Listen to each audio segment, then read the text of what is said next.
சீதாபதி ராம ராம ராம ராம ராம ராம ராம ராம் ராம ராம ராம ராம ராம ராம ராம ராம் ராம ராம ராம ராம ராம ராம ராம ராம் ராம ராம ராம ராம ராம ராம ராம்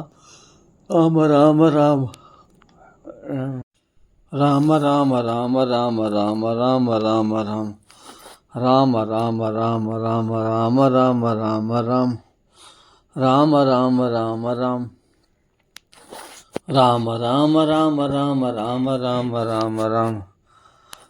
ராம ராம ராம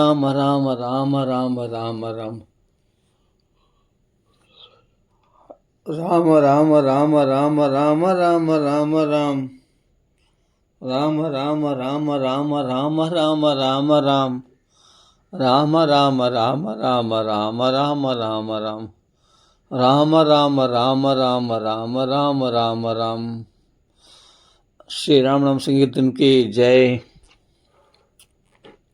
गोपिका जीवन स्मरणं गोविंद गोविंद, जय जानकी कांत स्मरणं जय जय राम राम। हर हर नम पार्वती पदये, हर हर महादेव। सिद्धि विनायक स्वामी की जय, आंजनेय स्वामी की जय, सद्गुरु महाराज की जय, सकल साधु मंडली की जय।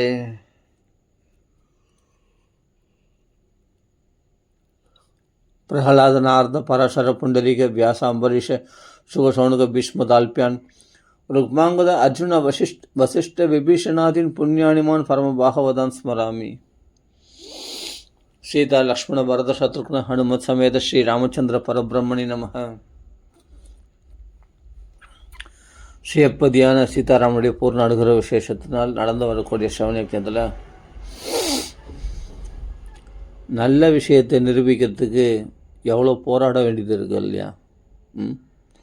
பகவன் நாமா ராமநாமா சொன்னால் நமக்கு பரமசிரேஷ்டம், பரமஸ்ரேயஸை கொடுக்கக்கூடியது, ரொம்ப விசேஷம் அப்படின்னு சொன்னால் கூட அதுக்கு 1008 கேள்வி. ராமநாமா சொன்னால் சோறு போட்டுருமா? ராமநாமா சொல்லின்னு உட்காந்துடலாமா?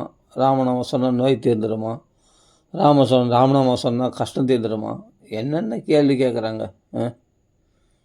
இல்லை,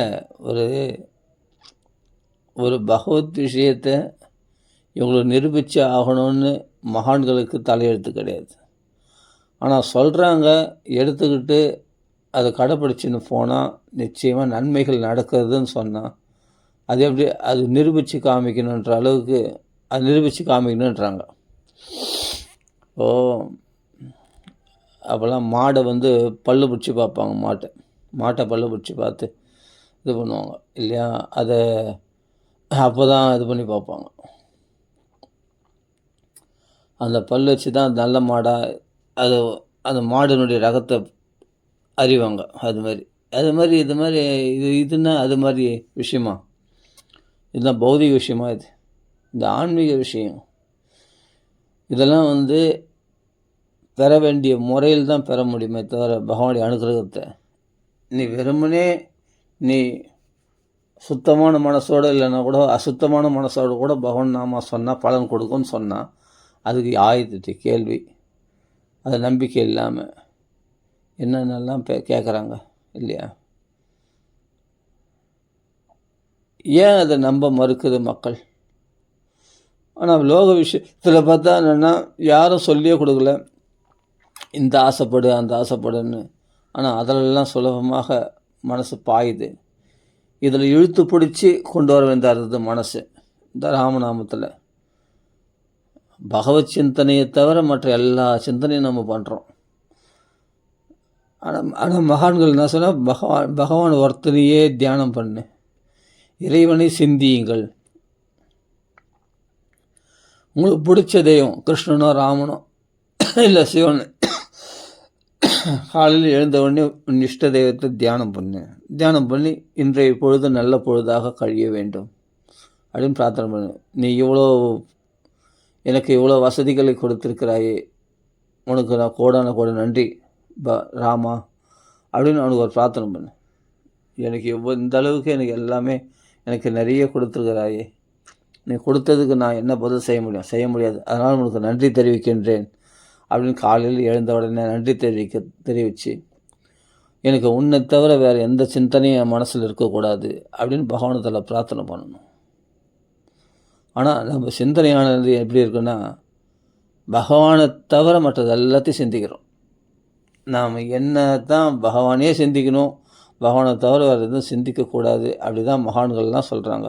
இறைவனை மட்டும் சிந்தி, அதுதான் மனசை பரிசுத்தமாகணும். ஆனால் கண்ட கஷ்டமாலத்தெல்லாம் மனசு உள்ளே போகுதே தவிர, ஆனால் பகவான் மட்டும் இருதயத்தில் வரமாட்டேன்றான். மனசு அப்படியே செதறடியுது. பகிரர்த்த மானினகா. ஏன்னா வெளியில் உள்ள லாபத்தையே பெருசாக மதிக்கிறதுனால தான். பகிர் அர்த்த மானினகா. பகிர்னா வெளிப்புறமான அர்த்தம், அதுதான் பெரிய லாபமாக. மானினகா நினைக்கிறது, பகிரர்த்த மானினகா. அப்போ வெளிப்புறமாக இருக்கக்கூடிய விஷயங்களையே பெருசாக மதிக்கிறதுனால பகவானை மதிக்க தவறிட்டோம் இல்லையா? நிறைய பேர் அப்படி தான். பக்தர்களே அந்த ஒரு சமமாக என்னமோ ஒரு கடமை அப்படின்ற மாதிரி தான் பக்தி பண்ணுறாங்களே தவிர, சில பக்தர்கள்லாம் பார்த்தா ஒரு ஆசையாக, ஒரு இன்ட்ரெஸ்டாக, ஒரு அன்பாக ஏதாவது பக்தி பண்ணுறாங்களா? ஒரு நாம சொல்ல சொன்னால் கட கட கட கட கட கடன்னு என்னத்தை அவ்வளோ எங்கே ஓட போகிறேன், எங்கே போக போகிறேன்? என்ன இப்போ ஃபோனை நோண்டின்னு இருக்க போகிறேன், வேறு என்ன பண்ண போகிறேன்? அவசரமாக நீ பண்ணுறது நாம ஹரி கிருஷ்ண ஹரி கிருஷ்ண கிருஷ்ண ஹரி ஹரிராம ஹரிராம ராம ராம ஹரி. ஒருத்தர் பார்த்தா அப்படி சொல்கிறாங்க அவ்வளோ ஃபாஸ்ட்டாக. என்னத்தை நீ ஹரி கிருஷ்ண கிருஷ்ண கிருஷ்ண ஹரி, இன்னத்தை அவ்வளோ ஃபாஸ்ட்டாக நீ போய் ஃபோனை நோண்டின்னு இருப்பார், இல்லை லேப்டாப் நோண்டின்னு இருப்பார். வேறு என்ன பண்ண போகிற பெருசாக? வேறு ஏதாவது உபயோகமான செயல் செய்ய போகிறியா? இல்லை, உபயோகமற்ற செயல் தான் செய்ய போகிறேன். அதுக்கு இவ்வளோ ஃபாஸ்ட்டாக பகவான் நாமம். அதனால் என்னன்னா, எனக்கு இதெல்லாம் நினைக்கும் போது இதுக்கு தான் இந்த பகவான் நாமத்தை சொல்கிறதுக்கு, இந்த பகவத் பக்தி பண்ணுறதுக்கு 1008 கேள்வி, 1008 நிரூபணம். இது நடக்குமா, அது நடக்குமா, அப்படியா இப்படியா, என்ன? ஒரு பாகவதத்தில் இல்லாத விஷயமே கிடையாது. ஆனால் அந்த பாகவதம் பிரகடனமாக இருக்கான்னு கேட்டால் பிரகடனமாக இல்லை. அதுவும் வியாபாரம் ஆகிப்போச்சு. பணத்துக்காக பாகவதம் சொல்கிறது அப்படின்னு ஆகிப்போச்சு. அப்புறமா அதில் என்ன சொல்லுவாங்க சொல்லும் பார்க்கலாம். அதெல்லாம் ஒவ்வொரு ஸ்லோகமும் அதில் ஆழ்ந்த கருத்துக்கள் உடையது. ஒவ்வொரு கதையும் அவ்வளோ அருமையான உருக்கமான கதைகள். ஒவ்வொரு கதைகளும் அவ்வளோ அருமையான விஷயங்கள் நிறைஞ்சிருக்கு. பொக்கிஷம் இது பாகவதம். அது வியாபாரமாக்கலாமா? விப்ரைர் பாகவதி வார்த்தா கேஹே கேஹே ஜனே ஜனே காரிதா கணலோபேன கதா சாரஸ் ததோ கதா. அந்த கதையினுடைய சாரமாகிய பக்தி எப்படி உண்டாகும்? ததோ கதா ஓடியே போச்சான். எப்போ பணத்தை முன்னாடி வச்ச பாகவதத்துக்கு, பாகவதத்தில் பகவானிடத்தில் உள்ள பக்தி ஓடி போயிடும். அந்த இடத்துல பகவத் பக்தி இருக்காது. சொல்கிறவங்களுக்கும் பக்தி இருக்காது, கேட்குறவங்களுக்கும் பக்தி இருக்காது. சன்மானம் 8வது நாள் சன்மானம் எவ்வளோ கொடுப்பாங்க? அதுவும் ஃபஸ்ட்டு ரேட் பேசினே வந்துடுறது. ஏன்னா கொஞ்சமாக கொடுத்துட்டாங்கன்னா அதனால் ஃபஸ்ட்டு பேசின்னு தான் வந்துடுறாங்க உபன்யாசங்கள். எங்களே எத்தனையோ பேர் கேட்டுக்கிறேன். எங்களே நான் கேட்டதுக்கு இவ்வளோ ஒரு இடத்துல உபன்யாசம் பண்ணணும் அப்படின்னு கேட்டதுக்கு எவ்வளோ 1 லட்சம் ஆகும்பா. 1 லட்சமே இப்போல்லாம் கம்மி தான். மற்ற செலவுலாம் நீங்கள் பார்த்துக்கோங்க, அது மாதிரி நீங்கள் கொடுக்குறது உங்கள் இஷ்டம். ஆனால் எனக்கு இவ்வளோ செலவாகும் வரத்துக்கு போகிறதுக்கு எல்லாமே. அது பண்ணுறதுக்கு அப்போ நாங்கள் வெளியில் சாப்பிட மாட்டோம், நான் ஒரு ஆள் இட்டுன்னு வருவேன், மொத்தம் 1 லட்சம் ஆகும். என்னென்னலாம் சொல்கிறாங்க, பாராயணம் பண்ணணும், இது பண்ணணும். 1 லட்சத்துக்கு குறைய வரமாட்டாங்களாம். அப்படியேப்பட்ட பாகவதமே எனக்கு தேவையில்லைன்ட்டேன். ஆமாம், நீ 1 லட்சம் கொடுத்தா தான் நீ வந்து பாகவதம் சொல்லணும்னா அப்படியேப்பட்ட பாகவதமே எனக்கு வேண்டாம், நானே படிச்சுக்கிறேன். அதனால் எதுக்கு சொல்ல வரேன்னு, நான் இது எல்லாத்துக்குமே ஒரு வியாபாரமாக போயிடுச்சு. இல்லை, பக்தினாவே ஒரு வியாபாரம் இல்லை. அப்படியே பகவான் சுலபமாக ஒன்றுமே வேணப்பா, உட்காந்து ராமநாமா சொல்லு, அது போதும் அப்படின்னா அதுக்கு 1008 கேள்வி. அது பலன் கொடுக்குமா? ராமநாமா சொல்லிட்டா யார் சோறு போடுவாங்க? ராமநாமா சொன்னால் ராமநாமத்தை பலன் கொடுத்துருமா? இதெல்லாம் கேள்வி கேட்டுருந்தால் பலன் கொடுக்காது. அது செயல்முறைப்படுத்தினா தான் பலன் கொடுக்கும். கேள்வி கேட்டுன்னு உட்காந்துருக்கிறத தவிர எதையாவது செயல்படுத்துகிறோமா? நிறைய பேர் பார்க்குறோம். அதனால் எதை பற்றி எதில் விசுவாசமாக இருக்கணுமோ, எதை தவிர வேறொன்றும் சிந்திக்கக்கூடாதோ, அதை தவிர மற்ற உலக விஷயங்கள் எல்லாத்தையும் சிந்திக்கிறோம். எதில் ஈடுபடக்கூடாதோ அதெல்லாம் ஈடுபடுறோம். தவறான காரியங்கள்லாம் துணிஞ்சு செய்கிறோம்.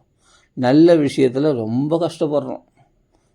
அதுக்கு 1008 கேள்வி கேட்குறோம், 1008 ஆராய்ச்சி பண்ணுறோம், அறிவுபூர்வமாக ஆராய்ச்சி பண்ணுறோம். என்னமோ நம்ம புத்திசாலி மாதிரி, பகவான் முட்டாள் மாதிரி, இல்லை மகான்கள்லாம் முட்டாள் மாதிரி. என்னது இது? மகான்களுக்கு தெரிஞ்ச கடுகளவு கூட நமக்கு தெரியாது. பகவானுக்கு தெரியாத விஷயமா? அவன் பகவத்கீதையில் சொல்லியிருக்கான்.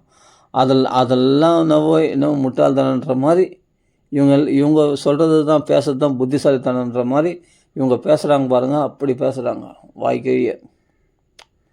புரியுதுல்ல? அதுவும் அந்த நாஸ்திகத்தை தழுவின வார்த்தைகளே வருது. யார்களை? ஆஸ்திகர் இடத்துலையே. அப்படியேப்பட்ட உபன்யாசம் பண்ணுறதுல அந்த நாஸ்திகத்தை தழுவின வார்த்தைகளாகவே சேர்த்து பேசுகிறாங்க. என்னத்தை அப்புறமா இவங்க உயர்ந்த ஆசனத்தில் நம்பினா உண்மையாக நம்பணும்.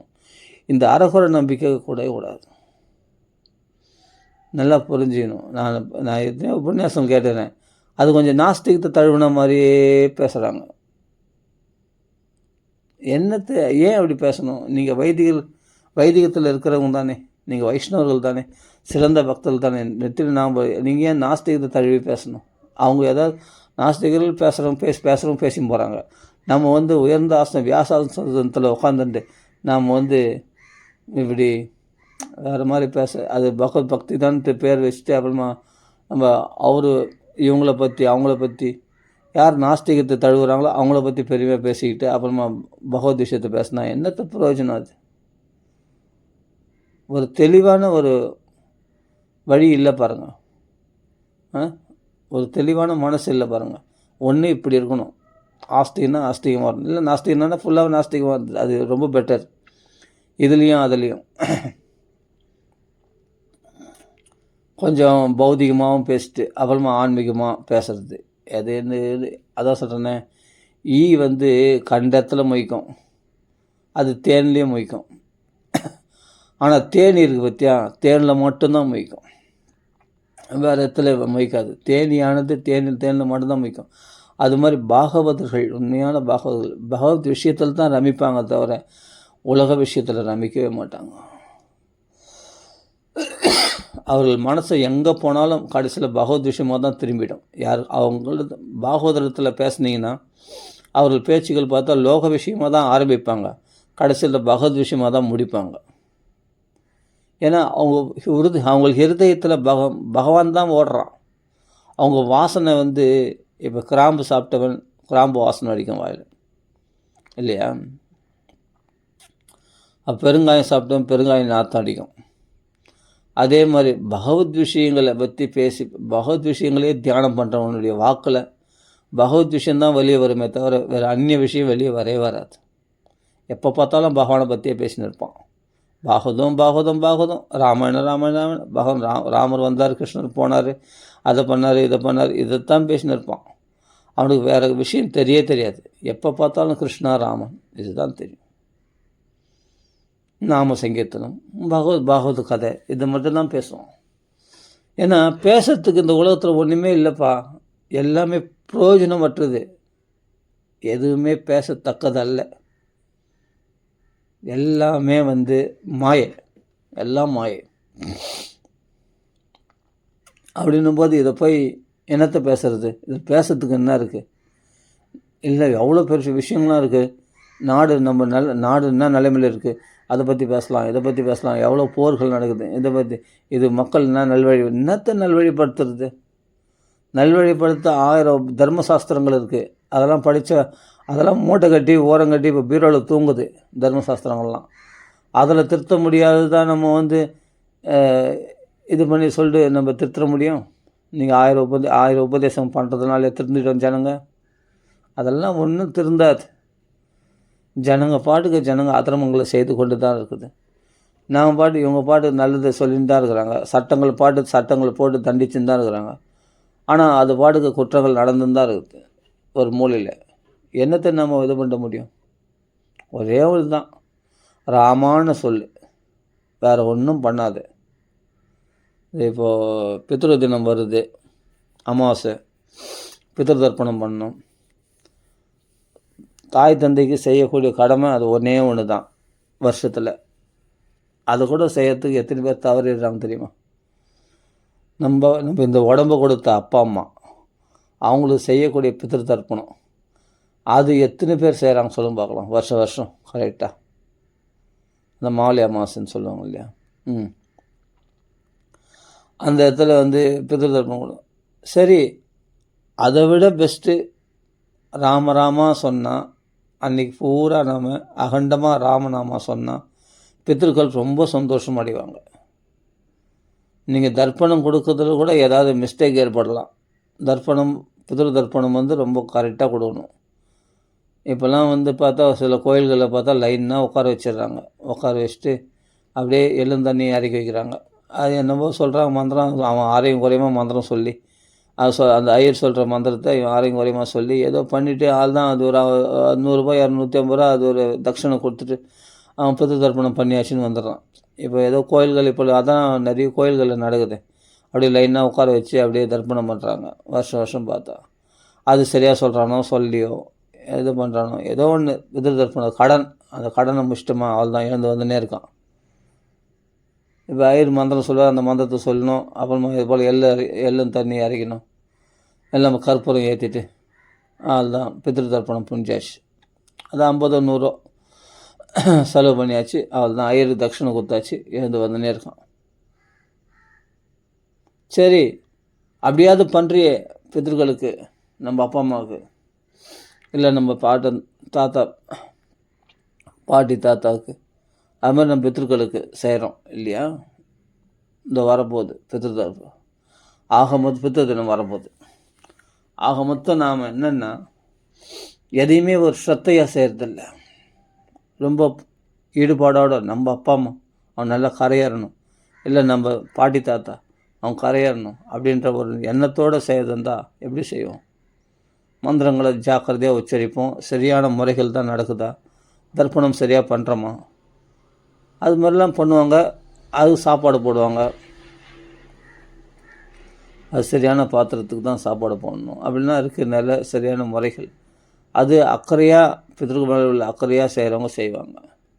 ஆனால் இன்றைக்கி அதெல்லாம் எடுபடாது. அதெல்லாம் பர்ஃபெக்டான ஒரு பிராமணர் கிடைக்கணும், அது செய்து வைக்கிறவங்க. அதே மாதிரி நமக்கும் சரியாக சொல்ல தெரியணும். எல்லாமே நிறைய விஷயம் இருக்குது அதெல்லாம். அதனால் இதெல்லாம் முடியாதுன்னு கைவிட்ட கேஸ் நம்மளாம். இப்போ எதையுமே சரியாக கடைப்பிடிக்கிறதில்ல. எதுலையாவது எல்லாத்துலேயும் ஓட்டை, எல்லாம் குறையுமா தான் பண்ணுறோம். ஆனால் அதுவாது பண்ணுறமேனு ஒரு திருப்தி, அவ்வளோதான். அந்த பித்ரு தர்ப்பணத்தை போல் குறையாக தான் பண்ணுறோம். இப்போ ஒரு எதுவுமே ஒரிஜினலான ஒரு நெய் சமைத்து வரையும் எல்லாமே ஒரிஜினலா அப்படின்னு கேட்டால் கிடையாது, நிறைய டூப்ளிகேட்டு. சரி, அப்படியாவது ஏதோ ஒன்று பண்ணுறோமா? அதுவும் மந்திரங்களை சரியாக சொல்கிறோமா? கிடையாது. ஏதோ பிதர்களுக்கு நம்ம செய்யணும் கடமை அப்படின்னு செய்கிறோம். அதனால தான் எதுவும் முடியாத சூழ்நிலையில் தான் நம்ம தள்ளப்பட்டோம்.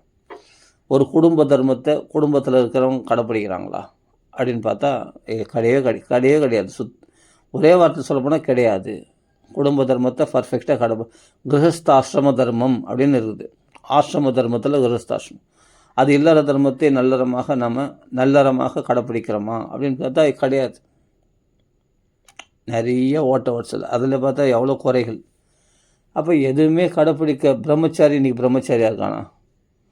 அவன் ஹேண்ட்ஸு போடுறான், என்னத்தையோ எல்லாத்தையும் போடுறான். அவன் என்ன பிரம்மச்சாரி? பெண்ணோட தொடர்பு கொண்டால் தான் பிரம்மச்சாரியம் குறைஞ்சதுன்னு அர்த்தம் இல்லை. அவன் பல கெட்ட பழக்கங்கள், மதுபானம் பண்ணுறது, சிகரெட் பிடிக்கிறது, ஹேண்ட்ஸு போடுறது, இது போல் அந்த விஷயங்கள்லாம் போதை வஸ்துக்களை உட்கொண்டால் கூட அவன் பிரம்மச்சாரியம் கெட்டு போச்சுன்னு அர்த்தம். மகான்கள் சொல்லியிருக்காங்க. அது பிறகு தவறான விஷயங்களை பற்றி பேசுகிறதும் அவன் பிரம்மச்சரியத்தை கெட்டு போனதுக்கு தான் சமானம். அவன் கல்யாணம் பண்ணிக்கினா தான் பிரம்மச்சாரியம், இப்போ தான் பிரம்மச்சரியத்தை விட்டான் அப்படின்னு அர்த்தம் இல்லை. கல்யாணம் பண்ணிக்கலாம் கூட அவன் பிரம்மச்சரியத்தை விட்டுருப்பான். அவன்லாம் பிரம்மச்சாரினே சொல்ல முடியாது. இல்லையா, தவறான பழக்க வழக்கங்களால். அப்போ இன்றைக்கி பிரம்மச்சாரியாக இல்லை, குடும்பஸ்தனாக இல்லை, எல்லாமே சன்னியாசிகள் பார்த்தா அவங்கள மாதிரி ஏசி, காரு, பங்களா, அடேங்கப்பா, அவங்க 3 வேளையும் ஃபுல் கட்டு கட்டுறது, நல்லா சாப்பிட்றது, அவர்கள் சன்னியாசிகள். இன்றைக்கி அது மாதிரி இருக்குது இல்லையா நிலமெல்லாம். சன்னியாசிகள் பார்த்தா சன்னியாசிகளுக்கு இருக்கிற சொத்து சாதாரண குடும்பஸ்தனோடு கிடையாது. குடும்பஸ்தன் தான் சொத்து சுகத்தோடு இருக்கணும்னு சொல்லுவாங்க. ஏன்னா அவன் தான் சன்னியாசிகளுக்கு படியாளணும், சன்னியாசிகளுக்கு பிக்ஷை போடணும், சன்னியாசிகள் பிக்ஷன்னு வந்தால் அவங்களுக்கு சாப்பாடு போடணும், எல்லாம் பண்ணணும் இல்லையா. அவர்கள் கிரகஸ்தாசிரமிகள் தான் நல்லா குடும்பம் குழந்தை குட்டின்னு இருக்கிறவங்க தான் நல்லா வசதியாக இருப்பாங்க. அவங்க தான் பார்த்து சன்னியாசிகளுக்கு கொடுக்கணும். ஆனால் சன்னியாசிகள் இப்போ குடும்பஸ்தர்களுக்கு கொடுக்குற மாதிரி ஆகிப்போச்சு. ஏன்னா அவங்களுக்கு இருக்கிற நிலங்கள்லாம் பார்த்தா, நிலமெல்லாம் பார்த்தா ஏக்கர் கணக்கில். அப்பா, சன்னியாசிகளுக்கு சொகுசுன்னா ஏசி, காரு, பங்களா, அவர்கள் கேட்டால் அவர்கள் தான் சன்னியாசிகளாம். இது சன்னியாசம். சங்கத்தை நியாசம் பண்ணவங்க தான் சன்னியாசியே. அப்போ சன்னியாசின்றதுக்கு அர்த்தமே இல்லாமல் போச்சு அந்த சன்னியாசன்ற தர்மத்துக்கு. வானப்பிரஸ்தம்னா இருக்கிறான், எல்லாமே குடும்பத்தில் பட்டுதல் உள்ளவனாக தான் இருக்கிறான். சன்னியாசியாக இல்லை. அப்போ பிரம்மச்சாரியாக இல்லை, குடும்பத்தில் இருக்கிறவனா இல்லை, குடும்ப தர்மத்தை சரியாக கடைப்பிடிக்கலை, என்னென்னவோ செய்கிறான். அதான் குடும்பம் நடத்துது. எவ்வளோ அதர்மங்களை பண்ணுறான், எல்லாம் பண்ணுறான். கடைசியில் இல்லாத தர்மத்தில் இருக்கிறோம், மற்றவங்களுக்கு கொடுக்கணும், 4 பேருக்கு செலவு பண்ண மாட்டேன்றான். அப்போ பாபத்ரவியோப ஜீவினாம்.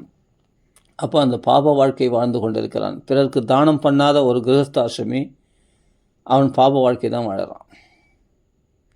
என்ன தான் இவன் சம்பாதிச்சாலும் கோடியாக 10 ரூபா மற்றவங்களுக்கு கொடுக்கல, தானம் பண்ணல, தர்மம் பண்ணல, எதுவுமே பண்ணலன்னு சொன்னால் அவன் என்ன குடும்பஸ்தன்? அந்த கிரகஸ்தாசிரமி தான் சம்பாதிக்கிறதுல இத்தனை பாகம், இவ்வளோ பாகம், 5 பாகமாக பிரிக்கணுமா. தன் புகழை வளர்த்து கொள்வதற்காக, எதிர்காலத்துக்காக ஒரு பாகம், தன் புகழை வளர்த்து கொள்வதற்காக ஒரு பாகம், அதே சமயத்தில் அன்றாட தேவைகளுக்கு ஒரு பாகம், அதே சமயத்தில் தர்மத்துக்குன்னு ஒரு பாகம் ஒதுக்கணும். இதெல்லாம் சொல்லியிருக்கு சாஸ்திரங்களில். அப்படியே 5 பாகமாக பிரிக்கணும். தன் உறவினர்களுக்காக. ஆக மொத்தம் மற்ற 4 பாகம் நமக்கு தான், வேறு எதுவும் இல்லை. ஒரு பாகம் தான் தர்மத்துக்கு செய்யன்னு சொல்கிறாங்க. அது கூட செய்யறதில்லைன்னா என்ன பண்ணுறது? அதுவும் பாகவத தர்மத்துக்காக செய்யணும் கண்டிப்பாக.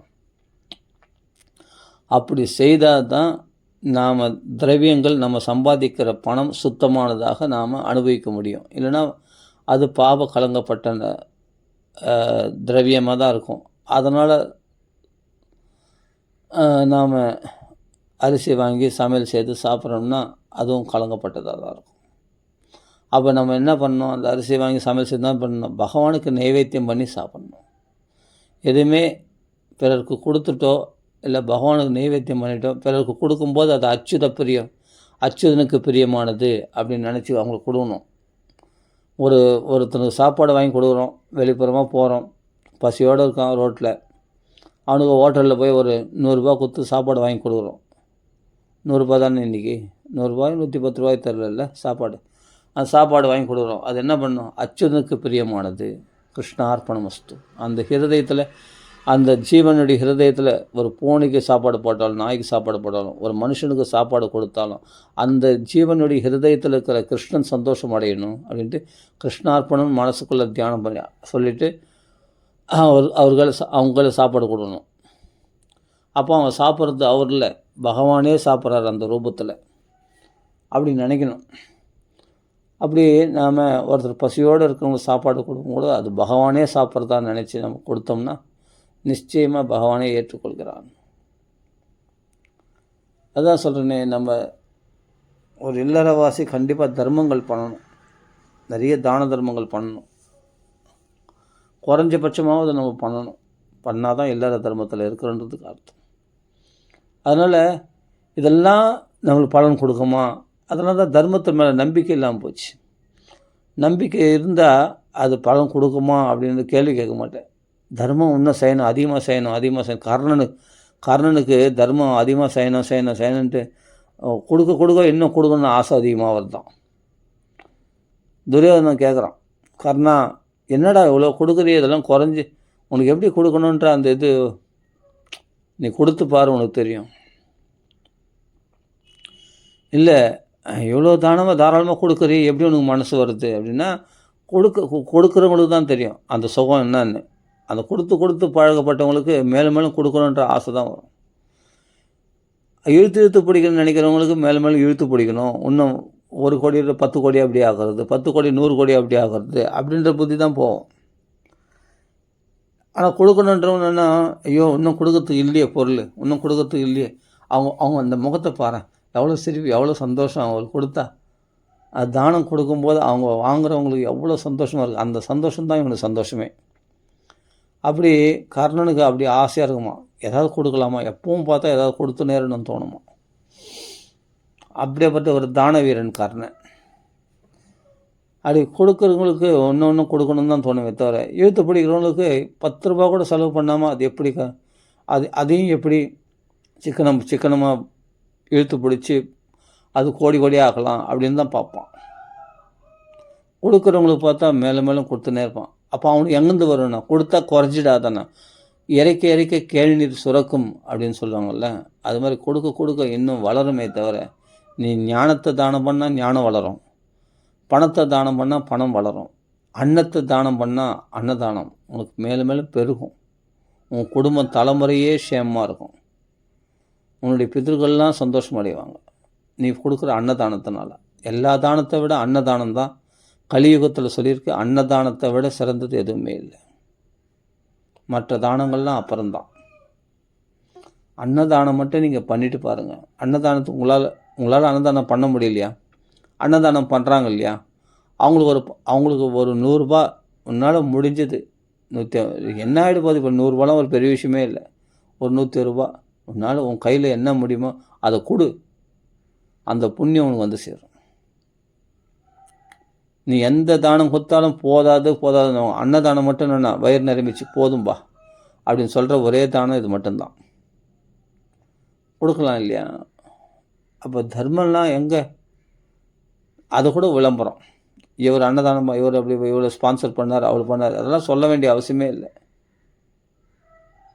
இவர் என் பேர் சொல்லுப்பா, இது பண்ணுப்பா, கல்வெட்டில் என் பேர் போடுப்பா, இவரை போல் டொனேஷன் பண்ண, அது எல்லாம் போட்டுக்கிறாங்களே, எல்லாம் பேர் போட்டுக்கிறோம் இல்லையா. அப்படிலாம் வலது கை கொடுப்பது இடது கை அறியாமல் தானம் பண்ணுறது தான் உண்மையான தானம்.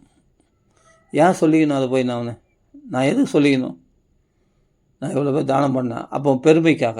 அப்போ அந்த பெருமை தான் உன்னுடைய பைபிளில் சொல்லியிருக்கு, புதிய ஏற்பாடில். நீ எப்போ 4 பேர் தெரியணுக்காக நீ தானம் பண்ணுறியோ, அதுலேயே அந்த பெருமை அடிச்சுக்கிற இல்லையா, அதில் ஒரு சந்தோஷம் கிடைக்கிது இல்லையா, அந்த புகழினாலேயே உன் பலன் போயிடுச்சு. நீ வெளிப்புறமாக புகழை சம்பாதிக்கணும், 4 பேர் கல்வெட்டில் என் பேர் தெரியணும் அப்படின்னு நினச்சி நீ பண்ணிடுறல, அதுலேயே உன் பலன் போயிடுச்சு. நீ பண்ண தர்மத்தின் பலன் உனக்கு கிடச்சிச்சு, அவ்வளோதான். அதுக்கப்புறம் உனக்கு பெருசாக ஒன்றும் கிடைக்காது. பகவான் கையிலேருந்து வேறு எந்த ஈவும் கிடைக்காது.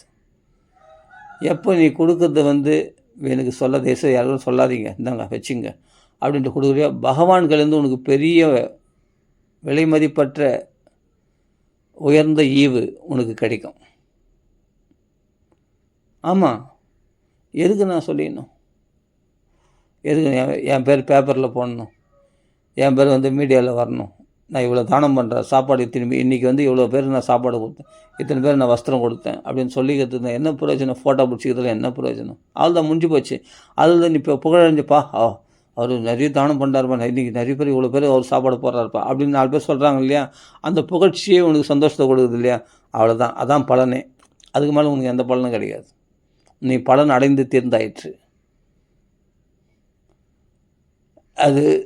ஆனால் நீ கொடுக்கறது யாருக்கும் சொல்லாமல் நீ பாட்டுக்கு சொல்லக்கூடாதுன்னு நீ மற்றவனும் சொல்லாமல் செய்கிற இல்லையா, வலது கை கொடுப்பது இடது கை அறியாத அளவுக்கு கொடுக்குற இல்லையா, அது உனக்கு கடவுள்களிலேருந்து பெரிய பலனை கொடுக்கும். அவன் கொடுக்குற பலன் தான் அமோகமாக இருக்கும். எதை நீ அதிகமாக மறைக்கிறியோ அதுதான் அதிகமாக வளர்ச்சி அடையும். எதை நீ ஸ்பிட் பண்ணிடுறியோ வெளிப்படுத்துறியோ அது குறைஞ்சிடும். நல்லா புரிஞ்சுக்கணும். புரியுதுங்களா? எந்த ரகசியத்தையுமே வந்து எவ்வளோக்கு எவ்வளோ மௌனத்தை கடைப்பிடித்து ரகசியத்தை பாதுகாக்கிறானோ அவன் வாழ்க்கையில் சேமத்தை அடைவான். நம்ம குற்றமே செய்திருந்தாலும் அதை 4 பேருக்கு சொல்லிடணும் அவசியம் இல்லையே. பகவான்கள் போய் கண்ணீர் விட்டு அழுதுன்னா உன் குற்றத்தை சொல்லி உன் குற்றத்தை வந்து பகவான்களை ஒத்துக்கொண்டு உன்னுடைய குற்றத்தை அவரிடத்துல கதறி அழுதுன்னா அந்த குற்றத்தை நீ விட்டுட முடியும்.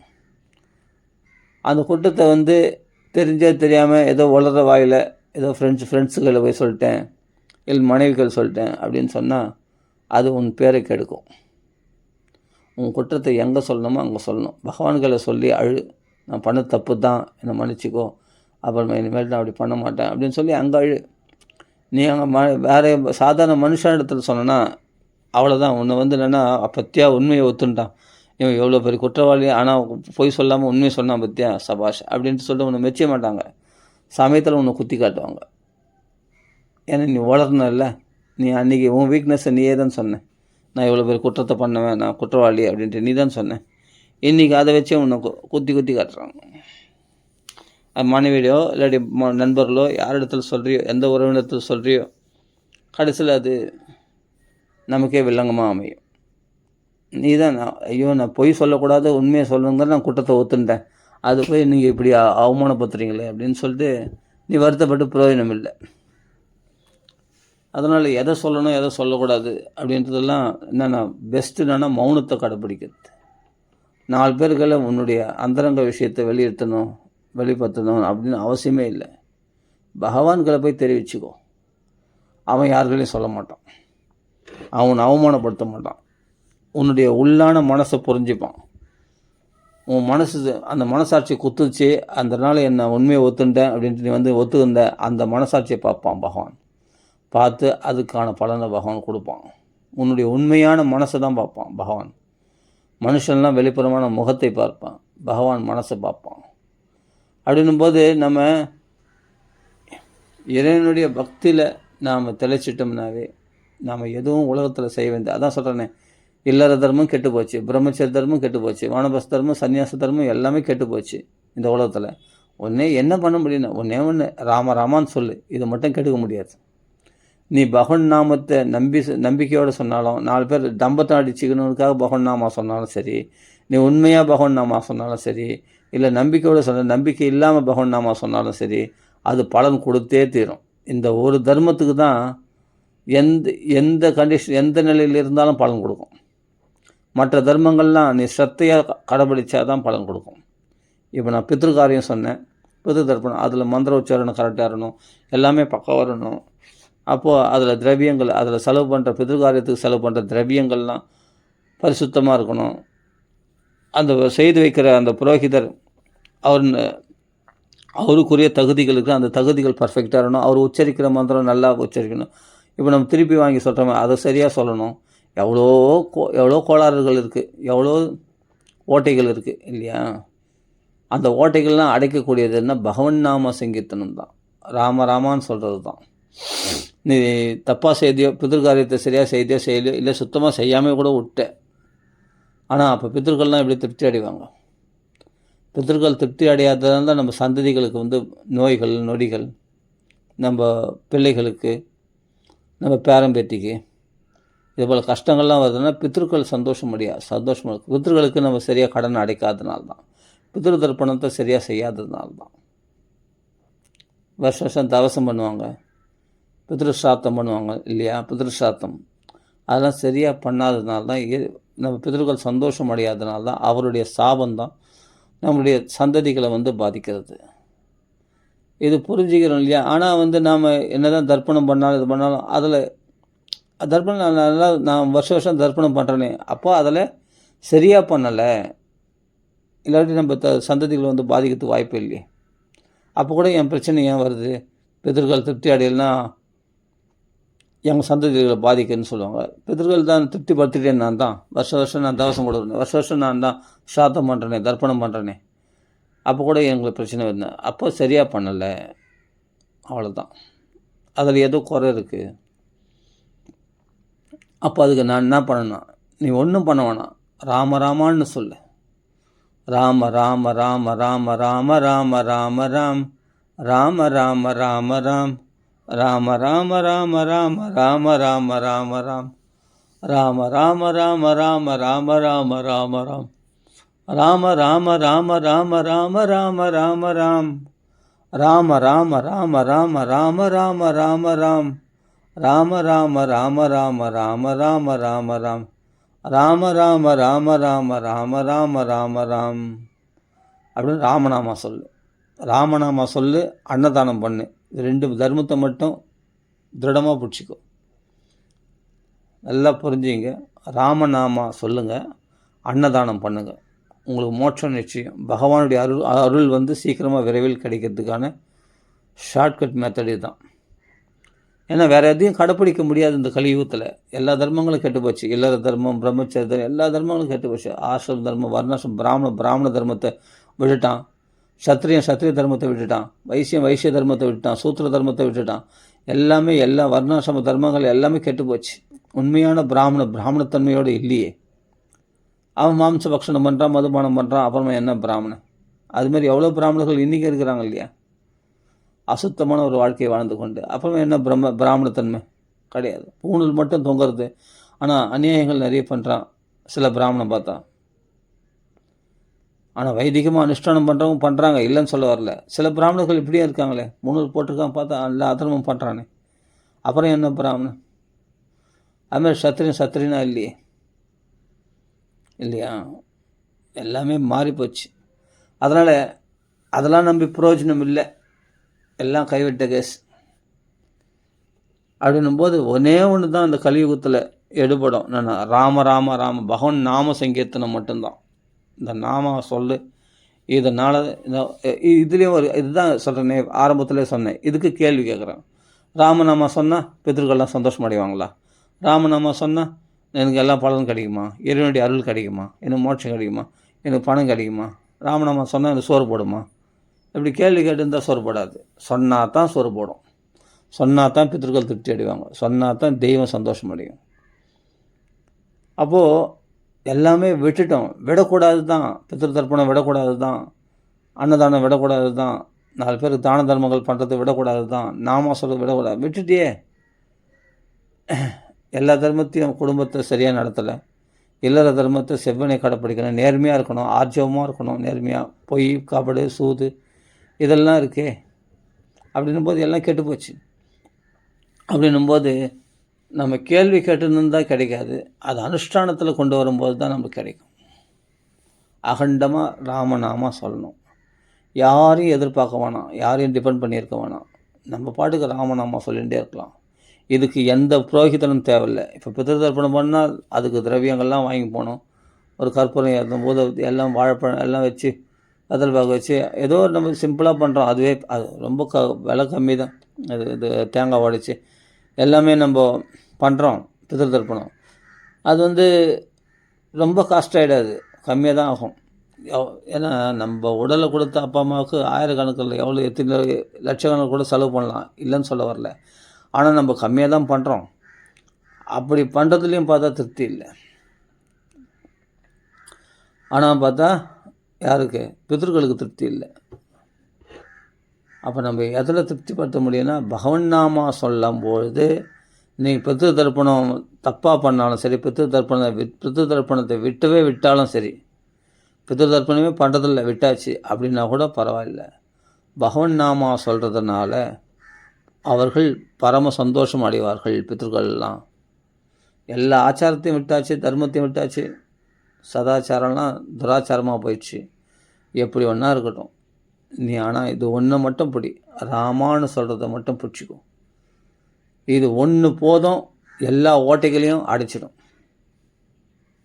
நீ என்னென்ன குறையோடு செய்தியோ, பித்ரு தர்ப்பணம் இல்லை தெய்வங்களை குறையோடு வழிபட்டியோ, எது ஒன்றா இருக்கட்டும்.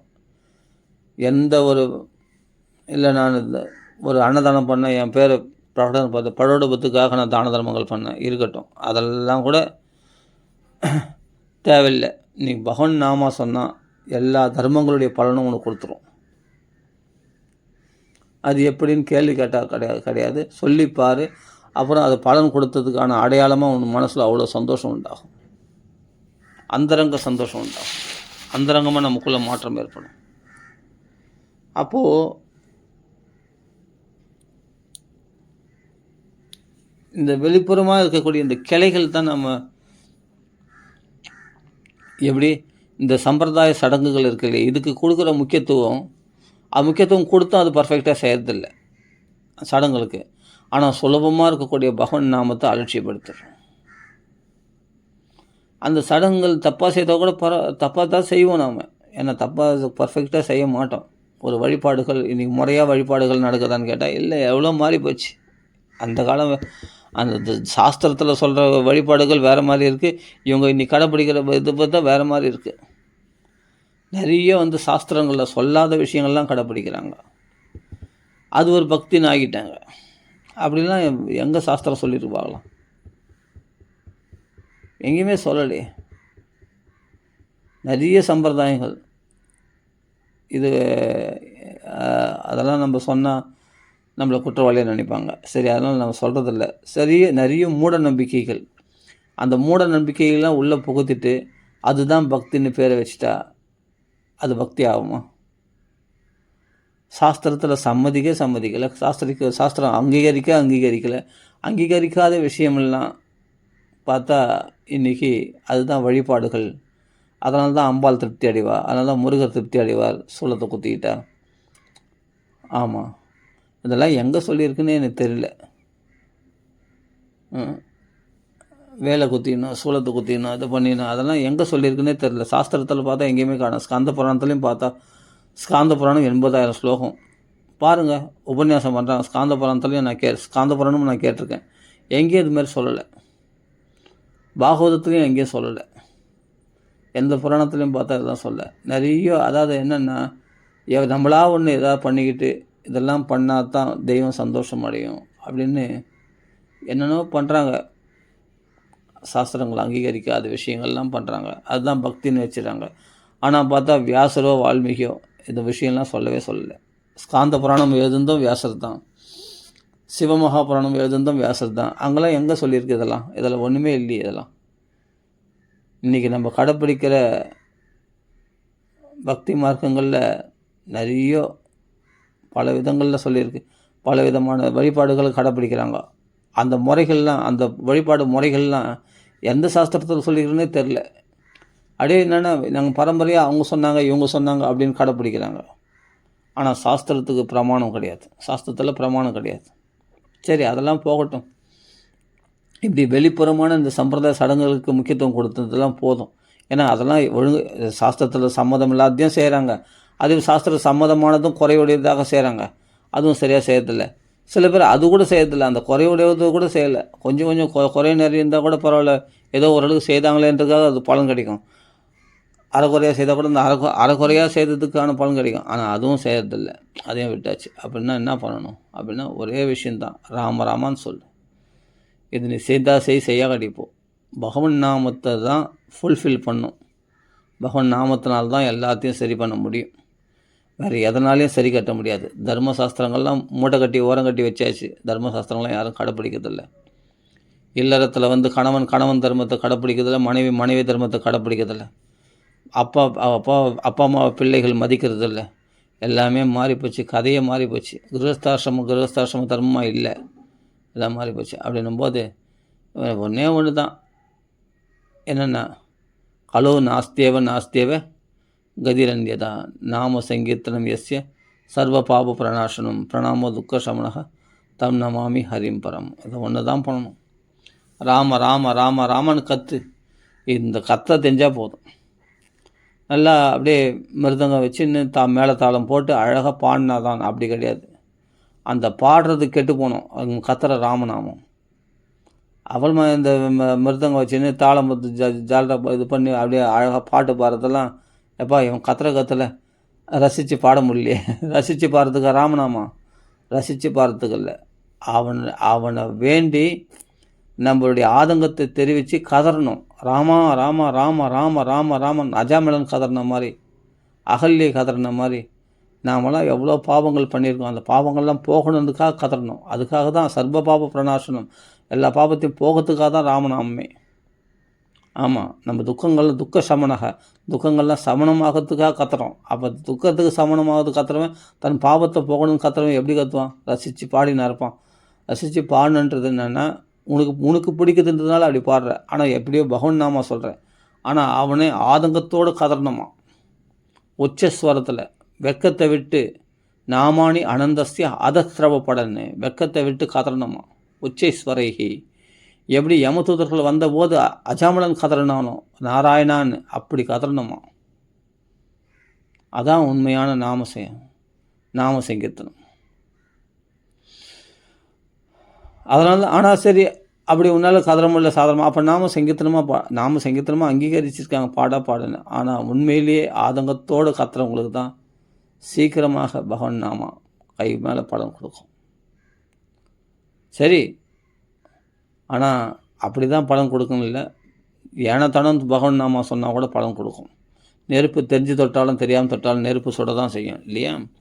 மருந்துல என்ன கலந்துருக்கு, மருந்தினுடைய பெருமையை அறியாமல் சாப்பிட்டாலும் அது வியாதியை போக்கிவிடும் அல்லவா. அதுபோல் பகவன் நாமத்தை நீ தெரிஞ்சு சொன்னாலும் நீ நாம சங்கீர்த்தனமாகவே பாடுன்னு தான் சொல்லியிருக்கார் வியாசர். நாம சங்கீர்த்தனம் எஸ்ய சர்வபாபுரன் சொல், நம்ம சங்கீர்த்தமாக பாடு. ஆனால் அதை விட பெஸ்ட் என்னென்னா, நீ உறக்க கத்து, ஆதங்கத்தோடு அலறு, ராமா ராமா ராமா ராமான்னு அவனுக்கு அப்படி அழுதுன்னு சொன்னால் அது இன்னும் பவர் அதிகம். அதனால தான் குந்தி தேவி கேட்குறா, விபதா சந்துன சஸ்வத்து தத்திர ஜெகத்குரு பவதோ தர்ஷனம் எஸ்யாத்து அபுணர்பவ தர்ஷனம். எனக்கு ஆபத்துக்களே கொடு, அந்த ஆபத்தில் நான் கதறும் போது ராமான் எப்படி கதறுவேன், நான் பாட்டு பாடியாக கதறுவேன். ஐயோ, எனக்கு காப்பாற்றினா போதும், இந்த விபத்துலேருந்து வெளிப்பட்டால் போதும், கிருஷ்ணா நீ தான் எனக்கு கதி, என் மானம் போயிடுவேன், திரௌபதி சபையில் எப்படி அலறினாலும் அப்படி கதறணுமா பகவான் நாமத்தை. அதுதான் அப்போ தான் பகவதோ தர்ஷனம், பகவானுடைய தர்ஷனம் கிடைக்குமா. அந்த தர்ஷனமானது மீண்டும் ஒரு மாதா கர்ப்பத்தை பார்க்காதபடி உன்னை பண்ணிடுமா. அபுணர்பவ தர்ஷனம் குந்தி தேவி சொல்கிறா. அப்போ ஆபத்து காலத்தில் நீ எப்படி கூப்பிடுவே பகவான் நாமத்தை, பாட்டு பாடியாக கூப்பிடுவேன், கதற மாட்டேன், அலற மாட்டேன், அப்படி கூப்பிடணுமா பகவான் நாமத்தை. ஆனால் நாம சங்கீர்த்தனம் ஏன் சொல்லியிருக்காருன்னா, சாதாரண சமயத்தில் நாம சங்கீர்த்தனமாக பண்ணு, அப்போ தான் அவங்களுக்கு ருசிக்கும். ராம ராம ராம ராமன்னு சொன்னான்னு போர் அடிக்குதுப்பா ரொம்ப நேரம் ராமநாம சொன்னான் அப்படின்னு தோணும். இப்போ ஒரு பாட்டாக பாடினா ராம ராம ராம் ராம ராம சங்கீர்த்தனமாக பாடினா சுவையாக இருக்கும். அதான் நாம சங்கீர்த்தனம் அப்படின்னு சொல்கிறாங்க. ராம் ராம ராம் ராம ராமா ராம ரமா ராம ராமா ராம ராமா ராம ராமா ராம் ராம ராம் ராம ராமா. இப்போ பாடும்போது சுவையாக இருக்குது இல்லையா. அப்போ பகவான் நாமம் 4 நாள் இப்போ ஒரு 10 நாமம் நாக்கில் வந்துச்சு இல்லையா. அது அவ்வளோ பலனாக, அது தெரிஞ்சு சொன்னாலும் தெரியாமல் சொன்னால், அலட்சியமாக ஹேளனமாக சொன்னால் கூட, பரிகாசமாக சொன்னால் கூட, சங்கீதமாக சொன்னால் கூட, அப்படி உதாசீனமாக சொன்னால் கூட, இல்லை ஆலாபனை பாட்டு போட்டு மெட்டு போட்டு பாட்டாக பாடினா கூட, இல்லை நாம சங்கீர்த்தனமாக பண்ணால் கூட, அது அசேஷ அகஹரம் விதுகு மிச்சமில்லாமல் எல்லா பாவத்தையும் போக்கிடுமா. பாவத்தினால்தானே துன்பத்தை அனுபவிக்கிறோம், பாவத்தினால்தான் இவ்வளோ கெடுதல்களை அனுபவிக்கிறோம், இவ்வளோ சிரமங்கள் படுறோம், பாவத்தினால்தானே உறவுகளை பிரிஞ்சிருக்கிறோம், பாவத்தினால்தானே உறவுகள்லாம் பகையாக மாறுறாங்க. ஏதோ ஒரு பாவம் தானே, அந்த பாவங்கள்லாம் போகுமா பகவான் நாம சங்கீர்த்தனத்தினால. பாவங்கள் விளங்கினாலே துன்பம் இல்லை இல்லையா. துன்பம் வர்றது அதனால் பாவத்தினால். பாவம் இருக்கிறதுனால நம்ம மேலே மேலே பிறவிகள் எடுக்கிறோம். அந்த சர்வ பாவ பிரணாசனம், எல்லா பாவத்தையும் போக்கிடுமா பகவான் நாமா. உணர்த்தில் சொல்கிற அசேஷ அகஹரம் விதுகு. அகம்னா பாவம், அசேஷன்னா மிச்சம் இல்லாமல், ஹரம்னா ஹரணம் பண்ணிட்டோம், மொத்தத்தையும் அபகரிச்சிடும், அந்த பாவத்தை போக்கிடும். எதுனா பகவான் நாம சங்கீர்த்தனம். நீ தெரிஞ்சு சொன்னாலும், பரிகாசமாக சொன்னாலும், சங்கீதமாக சொன்னாலும், பரிகாசமாக சொன்னாலும், ஏளனமாக சொன்னாலும், இல்லை பாட்டு ஆலாபனையில் சொன்னாலும், பகவான் நாமா அதனுடைய பலனை வெளிப்படுத்தியே, தன் தன்மையை வெளிப்படுத்தியே தீரும். நீ நல்லவனா கெட்டவனா அதெல்லாம் பார்க்காது. நீ நல்லவனாக இருந்தால் ஏன் பிறவி எடுக்கிற, நீ நல்லவனாக இருந்தால் ஏன் துன்பப்படுற. ஏதோ ஒரு பாவம் முன்ஜென்மத்துலேயோ அதுக்கு முன்ஜென்மத்துலேயோ எத்தனையோ ஜென்மத்தில் பண்ண பாவம் தானே. நம்ம இன்றைக்கி என்ன தான் நல்லவனாக இருந்தாலும் நம்மளுக்கு துன்பங்கள் வருது. அந்த பாவம் ஒரு காரணம் இல்லாமல் காரியம் இல்லை இல்லையா, அதை போக்கிடுமா, அந்த பாவத்தை போக்கிடுமா. அது ராமான்னு சொல்கிறியே, அந்த ராமநாமா பாவத்தை போக்கிடும். வால்மீகியுடைய வாழ்க்கையை மாற்றலை, அவர் பண்ண வழிப்பறிவு செய்திருந்த, கொலை செய்து கொள்ளையடித்து கொண்டிருந்த அந்த வால்மீகியுடைய தலையெழுத்தை மாற்றிடுச்சு இல்லையா. பிரம்ம ரிஷி ஆனார் இல்லையா வால்மீகி ராமநாமத்தினால. அப்புறம் அகல்லி பதிதையாகவே போயிட்டா, கெட்டு போயிட்டா. ராமநாமத்தினால பாவனமாகி ராமரால் காப்பாற்றப்பட்டாள் அல்லவா.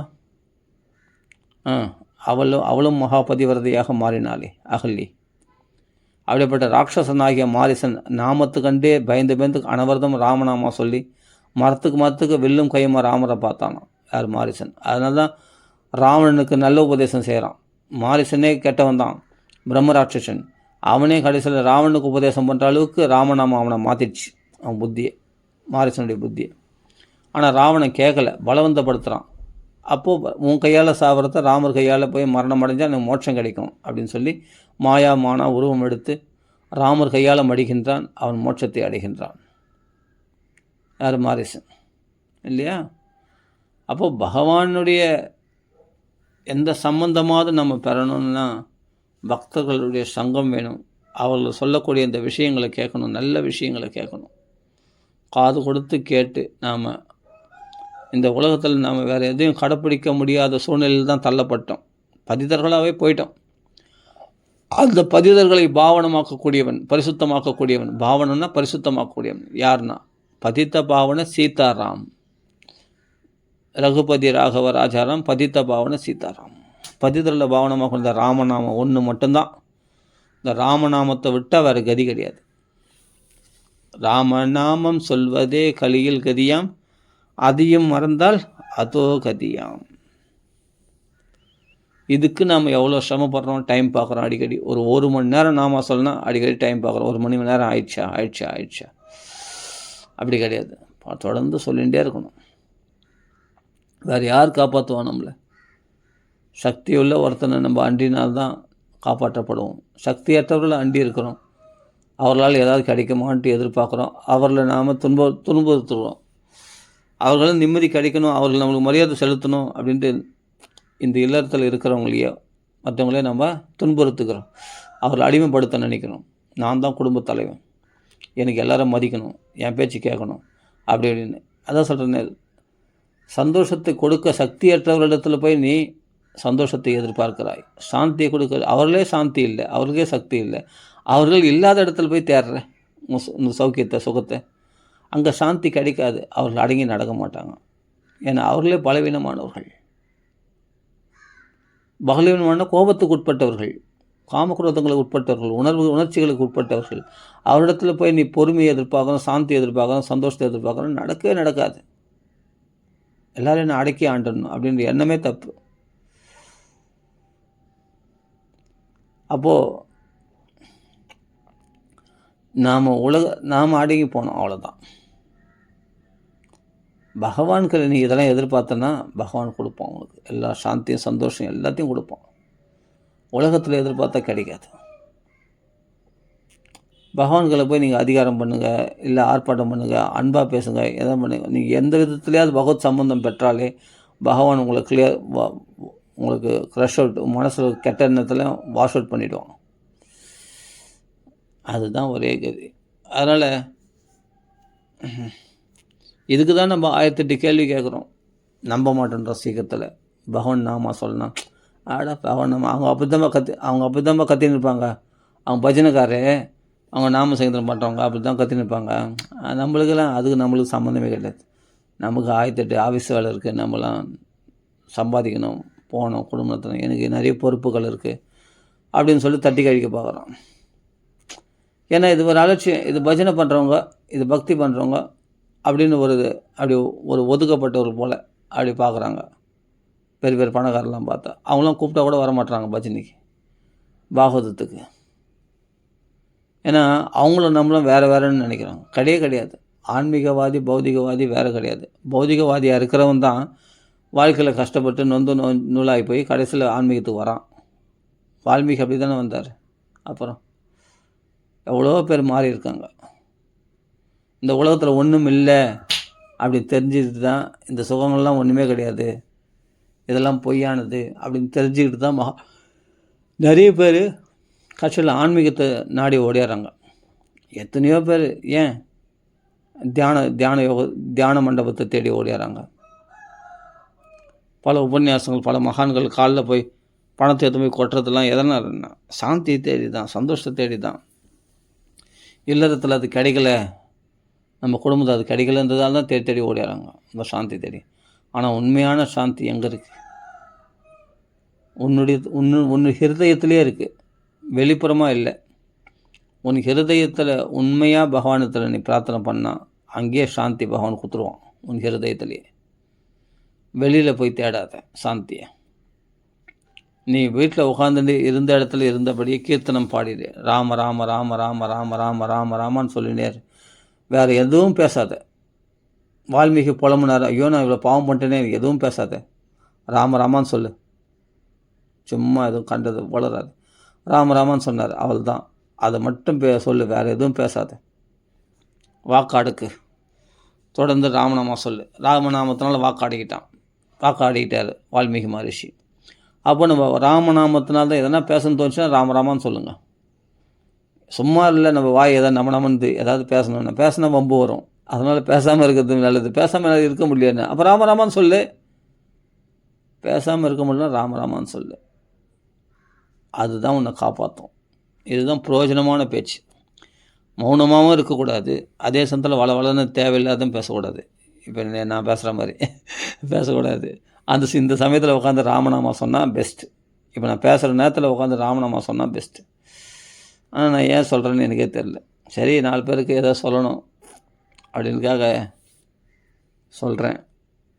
புரிஞ்சிக்கணும்.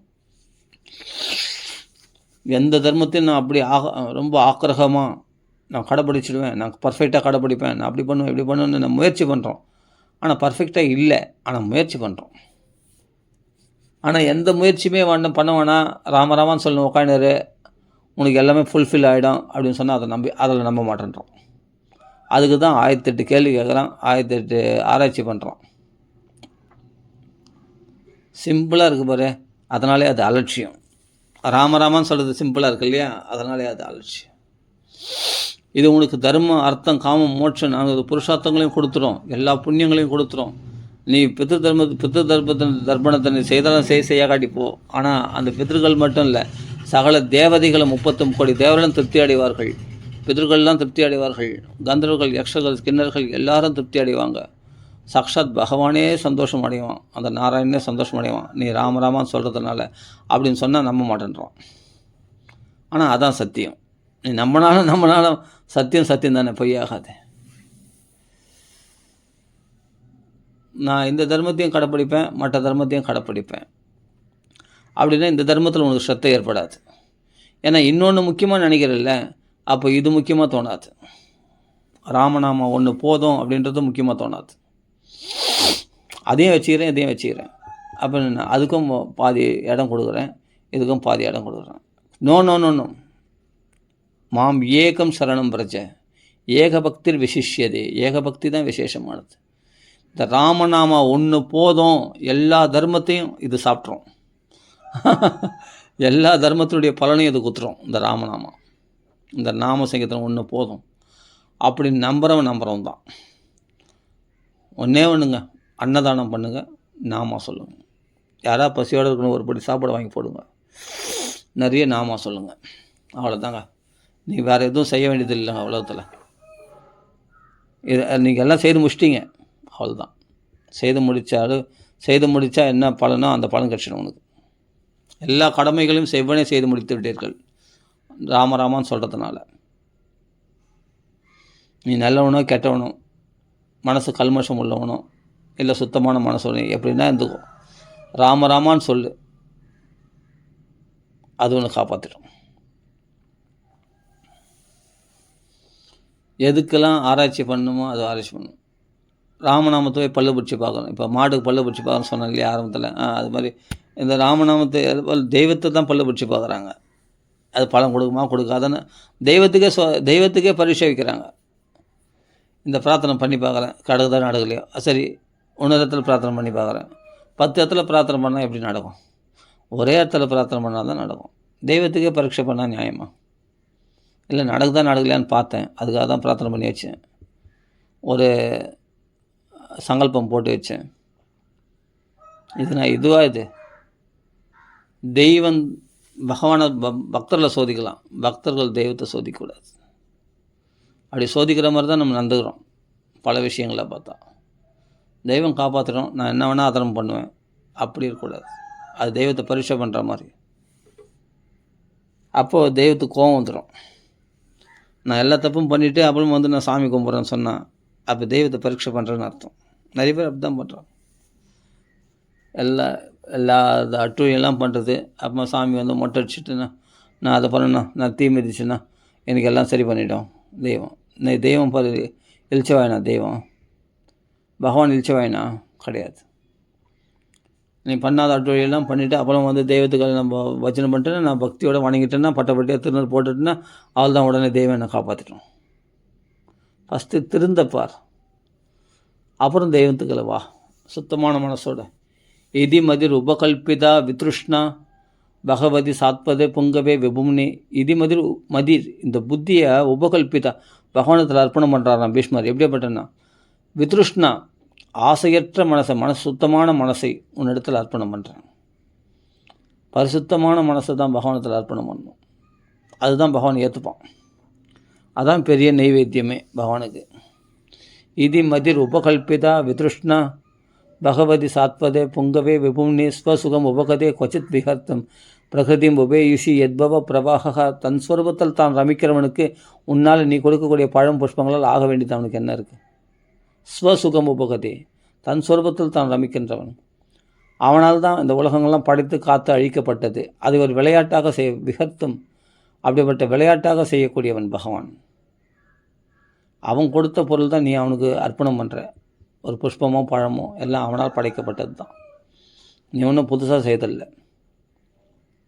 அதனால் அவன் கொடுத்த மனசை அவனுக்கே நம்ம அர்ப்பணம் பண்ணணும். அவன் கொடுத்த மனசு தானே இது அவனுக்கு அர்ப்பணம். அதான் இது மதிர் உபகல்பிதா. மதினா புத்தி, நம்ம மனசை அவனுக்கு உபகல்பிதா, அவனுக்கு அர்ப்பணம் பண்ணுறோம். வித்ருஷ்ணா திருஷ்ணை இல்லாத மனசை, அப்பழுக்கற்ற சுத்தமான மனசை அவனிடத்தில் அர்ப்பணம் பண்ணணுமா பீஷ்மாச்சாரியார் சொல்கிறார்.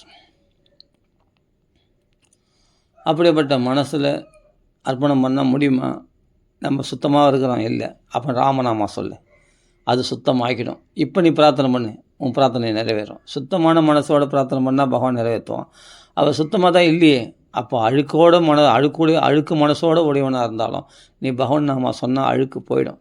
இப்போ பகவான் நாம 1 மணி நேரம் சொல்லிட்டு அப்புறமா நீங்கள் பிரார்த்தனை பண்ணி பாருங்கள், உங்கள் பிரார்த்தனையை பகவான் கேட்பான். ஆமாம், நீங்கள் ஒரு 2 மணி நேரம் 3 மணி நேரம் ஸ்ரத்தையோடு பகவான் நாமா சொல்லி பாருங்கள், உங்கள் பித்ருக்கள்லாம் திருப்தி அடைவாங்க. நான் என்னப்பா நெய்வேத்தியம் பண்ணல, ஒரு சக்கரை பொங்கல் படைக்கல, பித்ருக்களுக்கு இதை பிண்டம் போடல, இது பண்ணல, பழம் படைக்கலை, தேங்காய் உடைக்கலை, எதுவும் பண்ணல. எதுவும் பண்ண வேணாம், ராமராமான்னு சொல்லு. அவங்கவுங்களுடைய பித்ருக்கள் எல்லாம் சந்தோஷம் அடைவாங்க. அதே சமயத்தில் தேவதைகள்லாம் சந்தோஷம் அடையும். பகவான் அதை விட பெருசாக பகவான் சந்தோஷம் அடைவான். தைரியமாக சொல்கிறேன், மகான்கள்லாம் தைரியமாக சொல்கிறாங்க, இந்த நாமா ஒன்று சொன்னால் போதும் எல்லாரும் சந்தோஷம் அடைவார்கள். கொஞ்சம் சிரமம் பார்க்காம 2 மணி நேரம் நாமா சொல்லு, 2 மணி நேரம். அதனால் இப்போ பித்ரு தினம் வருகின்றது. அது வரைக்கும் இந்த ராமநாம பப்ளிகேஷன்ஸ் மாம்பழத்தில் பார்த்தா காலையிலேருந்து பார்த்தா சாயங்காலம் வரைக்கும் ஃபுல்லாக பகவான் நாமா சொல்கிறாங்க. அதில் போய் கலந்துக்கலாம். மாம்பழத்தில் பார்த்தா விநாயகன் தெரு, அங்கே ராமநாமா சொல்கிறாங்க. அங்கே அதுக்குன்னே வேள்வியாக நடத்துகிறார்கள். ஆனால் வேள்வினா நெருப்பு போட்டு தான் வேள்வி பண்ணணும் இல்லை, நாம சங்கீர்த்தனம் என்ற வேள்வியை நடத்துகிறார்கள் அவர்கள். அதான் சதா சர்வகாலம் ராமநாமா சொல்லிட்டு கொண்டு இருக்கிற இடம். அது ரொம்ப சாணித்தியம் உள்ள இடம், ராமநாமத்தினால் மெருகேற்றப்பட்ட இடம். அந்த சாணித்தியமான இடத்துல போய் நாமா சொல்லி பாருங்கள், ரொம்ப விசேஷம். ஒரு நாளாவது போய் கலந்துக்கணும். இந்த பித்ரு தினம் 15 நாள் வரைக்கும் 15 நாள் வரைக்கும் அவங்க இந்த நாமா சொல்லுவாங்க தொடர்ந்து, அகண்ட நாமா சொல்கிறாங்க. அதில் போய் கலந்துக்கலாம். கலந்துக்கிட்டு கூட சேர்ந்து நாமா சொல்லலாம். எவ்வளோ லேடிஸ் ஜென்ஸ் எல்லாமே வராங்க. வந்து அங்கே போய் கூட சேர்ந்து நாம சொல்லி அந்த கைங்கரியத்தில் நம்ம கலந்துடணுன்னா நம்ம எல்லாம் நம்மளுக்கு என்ன தெரியும்? மகான்கள் காட்டின வழியை தவிர நமக்குன்னு என்ன தெரியும்? பித்ருக்கள் எதனால் பித்ருக்கள் நம்ம பார்க்கவே முடியாது. அப்போ எப்படி நம்ம அவங்கள சந்தோஷப்படுத்துக்கு நம்ம மனசார பிரார்த்தனை பண்ணிக்க வந்து தான் பித்ருக்கள்லாம் அம்மா அப்பா நீங்கள் சந்தோஷம் அடையணும், நீங்கள் எங்கே இருந்தாலும் உங்களுடைய ஆசீர்வாதம் எங்களுக்கு கிடைக்கணும் அப்படின்ட்டு பிரார்த்தனை பண்ணிக்க வேண்டியது தான். பிரார்த்தனை பண்ணிக்கிட்டு மனசால பண்ணுறது தான் உண்மையாக ஏர்வியாகும். நீ வெளிப்புறமாக குறையோடு நீ ஓட்ட வரிசலோட மந்திரங்களை உச்சரிச்சிக்கணும், இல்லாட்டி அந்த ஐயர் சொல்கிறது நீங்கள் கடைப்பிடிக்கிற தர்ப்பணத்தை காட்டிலும் மனசார பிரார்த்தனை பண்ணிங்க உங்கள் பித்ருக்களுக்கு, அதுதான் சீக்கிரமாக போய் ஏர்வியாகும். மானசீகமாக பிரார்த்தனை பண்ணுங்கள் உங்கள் பித்ருக்களத்தில். என் சந்ததிகளை, உங்கள் சந்ததிகள் தானே என் சந்ததியா, உங்கள் வழியில் வந்தவங்க தான் நாங்களாம், அந்த சந்ததிகள் நீங்கள் தானே சேமாக வச்சுக்கணும், நீங்கள் தான் சந்தோஷம் அடையணும் அப்படின்னு சொல்லிட்டு மனசால் அந்த பித்ருக்கள் இடத்துல உங்கள் அப்பா அம்மாவோ இல்லை உங்கள் தாத்தா பாட்டன் பாட்டியோ யார்கள் பிரார்த்தனை பண்ணணுமோ அந்த பித்ருக்களத்தில் போய் மனசால் பிரார்த்தனை பண்ணிங்க. மனசால் அவங்க இடத்துல நல்லதை கேட்டுங்க, கண்டிப்பாக நல்லது செய்வாங்க. மானசீகமாக பண்ணுறது தான் சீக்கிரமாக போய் ஏர்வியாகும். வெளிப்புறமாக சம்பிரதாய சடங்குகளில் பண்ணுறதை காட்டிலும் மானசீகமாக நீங்கள் உங்கள் பித்ருக்களத்தில் பிரார்த்தனை பண்ணுறது ரொம்ப விசேஷம். அப்போது அதுக்கு என்ன பண்ணணும்? பகவன் நாமா நிறைய சொன்னால் அந்த மனசு பரிசுத்தமான மனசில் நீங்கள் பிரார்த்தனை பண்ணுறது உடனே பித்ருக்கள் கேட்பார்கள், நமக்கு சந்ததிகளை விருத்தி செய்வார்கள், நோய் நொடி இல்லாமல் பாதுகாப்பார்கள் இல்லையா? நிறைய பேர் குலதெய்வம் சில பேர் நிறைய பேருக்கு இருக்குது, அந்த குலதெய்வ வழிபாடை விட்டுருப்பாங்க. அந்த குலதெய்வ குலதெய்வ வழிபாடு ரொம்ப ரொம்ப முக்கியம். குலதெய்வ வழிபாடை விடவே கூடாது, பித்ரு சாத்தமும் விடக்கூடாது, குலதெய்வ வழிபாடு விடக்கூடாது. எல்லாருக்கும் ஒரு குலதெய்வம் இருக்கும், எல்லாருக்குமே ஒரு குலதெய்வம் இல்லாமல் இருக்காது. நம்ம முன்னோர்கள் வழியில் தான் நம்ம வந்திருக்கோம். நம்ம திடீர்னு ஆகாசத்துலேருந்து முளைக்கலையே நம்ம. அதனால் நம்ம முன்னோர்கள் வழியில் வந்த பாட்டன் பாட்டின வழியில் வந்த நாம் நிச்சயமாக நம்மளுக்குள்ளே ஒரு குலதெய்வம் ஒன்று இருக்கும். அந்த குலதெய்வத்தை நம்மளுக்கு நிறைய பேர் குலதெய்வமே என்னன்னு தெரில, உங்கள் குலதெய்வம் என்னன்னு கேட்டால் தெரியல. அந்த குலதெய்வ வழிபாடு விட்டால் கூட நம்மளுக்கு பிரச்சனைகள் வரும் குடும்பத்தில். குலதெய்வ வழிபாடு, பித்ருக்காரியம் இதெல்லாம் விட்டவங்களுக்கு பிரச்சனைகள் வருது. அப்போ இதெல்லாம் எதனால் ஃபுல்ஃபில்னா ராமராமான்னு சொல்கிறதுனால குலதெய்வமும் சந்தோஷம் அடையும், பித்ருக்களும் சந்தோஷம் அடைவார்கள். அப்போ பகவன் நாமத்தை பிடி, வேறு எதுவுமே அவனுக்கு வழி கிடையாது. ஏன்னா அவனுக்கு குலதெய்வமே என்னன்னு தெரியாது, அந்த குலதெய்வத்தை எப்படி வழிபடணும்னு தெரியாது. எல்லாமே ஒன்று தெரிஞ்சுங்க, நீங்கள் பித்ருக்களையோ குலதெய்வத்தையோ மானசீகமாக வழிபடுறது தான் ரொம்ப ரொம்ப பெஸ்ட். நீங்கள் சிம்பிளாக ஒரு நைவேத்தியம் பண்ணி கூட அந்த பித்ருக்களுக்கு சமர்ப்பணம் பண்ணுங்கள், இல்லை மானசீகமாக, இல்லை குலதெய்வத்துக்கு சமர்ப்பணம் பண்ணுங்கள், குலதெய்வத்தை வழிபட்டு பாருங்கள், கண்டிப்பாக அது உங்களை க்ஷேமாக வச்சுக்கும். ஏன்னா நம்ம குலதெய்வம்லாம் நம்ம குலத்தில் உள்ளவர்கள், நம்ம குடும்பஸ்தர்கள் வழிபட்டது. அதே மாதிரி நம்ம பித்ருக்கள்லாம் வழிபட்டவங்க, பித்ருக்கள்லாம் வழிபட்டது அந்த குலதெய்வம். அது பிறகு தான் நம்ம பித்ருக்களை வழிபடணும். பித்ருக்களையும் வழிபட்டு அவருடைய அருளை பெற முயற்சிக்கணும். முக்கியமாக கவலையப்படாதீங்க, ஒரு மந்திரம் தெரியவானா, தந்திரம் தெரியவானா, அது முறைகள் தெரியவானா, மானசீகமாக பிரார்த்தனை பண்ணிங்க, அதுதான் ரொம்ப சக்தி உடையது. அதுக்கப்புறமா நம்ம பகவன் நாம நிறைய சொல்லிவிட்டு அப்புறம் பித்ருக்களுக்கோ இல்லை குலதெய்வத்துக்கோ அப்புறம் பிரார்த்தனை பண்ணுங்கள். ஒரு மணி நேரம் 2 மணி நேரம் நாமா சொல்லிவிட்டு அப்புறம் பிரார்த்தனை பண்ணுங்கள். அப்போ மனசு பரிசுத்தமான, அப்போ நீங்கள் எதை சொன்னாலும் கேட்பாங்க. பித்ருக்களோ இல்லை குலதெய்வங்களோ நீங்கள் பிரார்த்தனை பண்ண அவங்க நமக்கு வரங்களை அருள்வார்கள், நிச்சயமாக க்ஷேமமாக வச்சுப்பாங்க. புரியுதுங்களா? அதனால் இதெல்லாம் பண்ணிவிட்டு அப்புறமா நீங்கள் பகவான் நம்ம தொடர்ந்து சொல்லி பாருங்கள், பகவான் ரொம்ப சந்தோஷம் அடைவோம். ஏன்னா பித்ருக்களும் நம்மளுக்கு அனுகூலமாக இருக்காங்க, குலதெய்வமும் நம்மளுக்கு அனுகூலமாக இருக்குன்னா அப்புறம் பகவான் அனுகூலமாகிடுவோம். புரியுதுங்களா? அதுக்கு தான் இந்த தேவதை வழிபாடுகள்லாம் நம்ம விட்டதுனால தான் நம்ம சந்ததிகள்லாம் கஷ்டப்படுறது. நாம் இன்றைக்கி ரொம்ப சாபத்துக்கு ஆளாகி இருக்கோம் இல்லையா? சபிக்கப்பட்ட போல் சில பேர் வாழ்க்கை நரகமாக இருக்குது இல்லையா? குடும்பத்தில் எப்போ பார்த்தாலும் கஷ்டம் நோய்களாலையும். இதெல்லாம் எதனால்? குலதெய்வ வழிபாடுகள் விட்டதுனால, பித்ருக்காரியங்கள் விட்டதுனால, தர்மங்களில் தவறு இருந்ததால். யாருக்கும் ஒரு 10 ரூபாய் எச்ச கையால் கூட காக்கா ஓட்ட மாட்டான்னு சொல்கிறாங்க இல்லையா? அது மாதிரி நிறைய தான தர்மங்கள், அன்னதானத்துக்கோ மற்ற தானங்கள் தர்மங்கள் பண்ணாததுனால வந்த விளைவுகள் தான் அதெல்லாம். இதெல்லாம் திருட்டுத்தனம் இல்லை? பகவானால் கொடுக்கப்பட்ட உணவு நாம் மட்டும் சாப்பிட்றத மற்றவங்க யாரும் பகிர்ந்தளிக்கலன்னு சொன்னால் நீ திருடன், நீ மகா பாவி. அப்போது பிறருக்கு தானம் அளிச்சுட்டு பிறருக்கு கொடுத்துட்டு தான் சாப்பிட்ணும். அவன் தான் புண்ணியாத்மா. அவன் செய்கிற புண்ணிய காரியங்கள் தான் தெய்வம் ஏற்றுக்கும். நீ யாருக்கும் 4 பேருக்கு யாருக்கும் 10 ரூபாய் செலவு பண்ண மாட்டேன், யாருக்கும் கொடுக்க மாட்டேன், நீ உன் சுயநலத்துக்கு மட்டும் சாப்பிட்றன்னு சொன்னால் நீ மகா பாவி, திருடன். நீ இறைவன் கொடுத்தது நீ மட்டும் அனுபவிக்கிறேன். இல்லை நான் சம்பாதிச்சேன், என் உழைப்பு, அதனால் நான் சாப்பிட்றேன். நீ சம்பாதிச்ச உழைப்புன்னா கூட உனக்கு ஆண்டவன் தான் பலன் கொடுக்கணும். இப்போது அந்த உழைக்கிறதுக்கான தெம்பு உடம்புல சக்தி கொடுத்தது யார் கொடுத்ததான்? பகவான் தானே கொடுத்தான். உனக்கு உயிர்னு ஒன்று உள்ளே ஓட விட்டுருக்கான, இந்த ஜடம் தானே இந்த உடம்பு, இதில் உயிராக உன்னை உழ விட்டுருக்கானா அது பகவானுடைய சக்தி.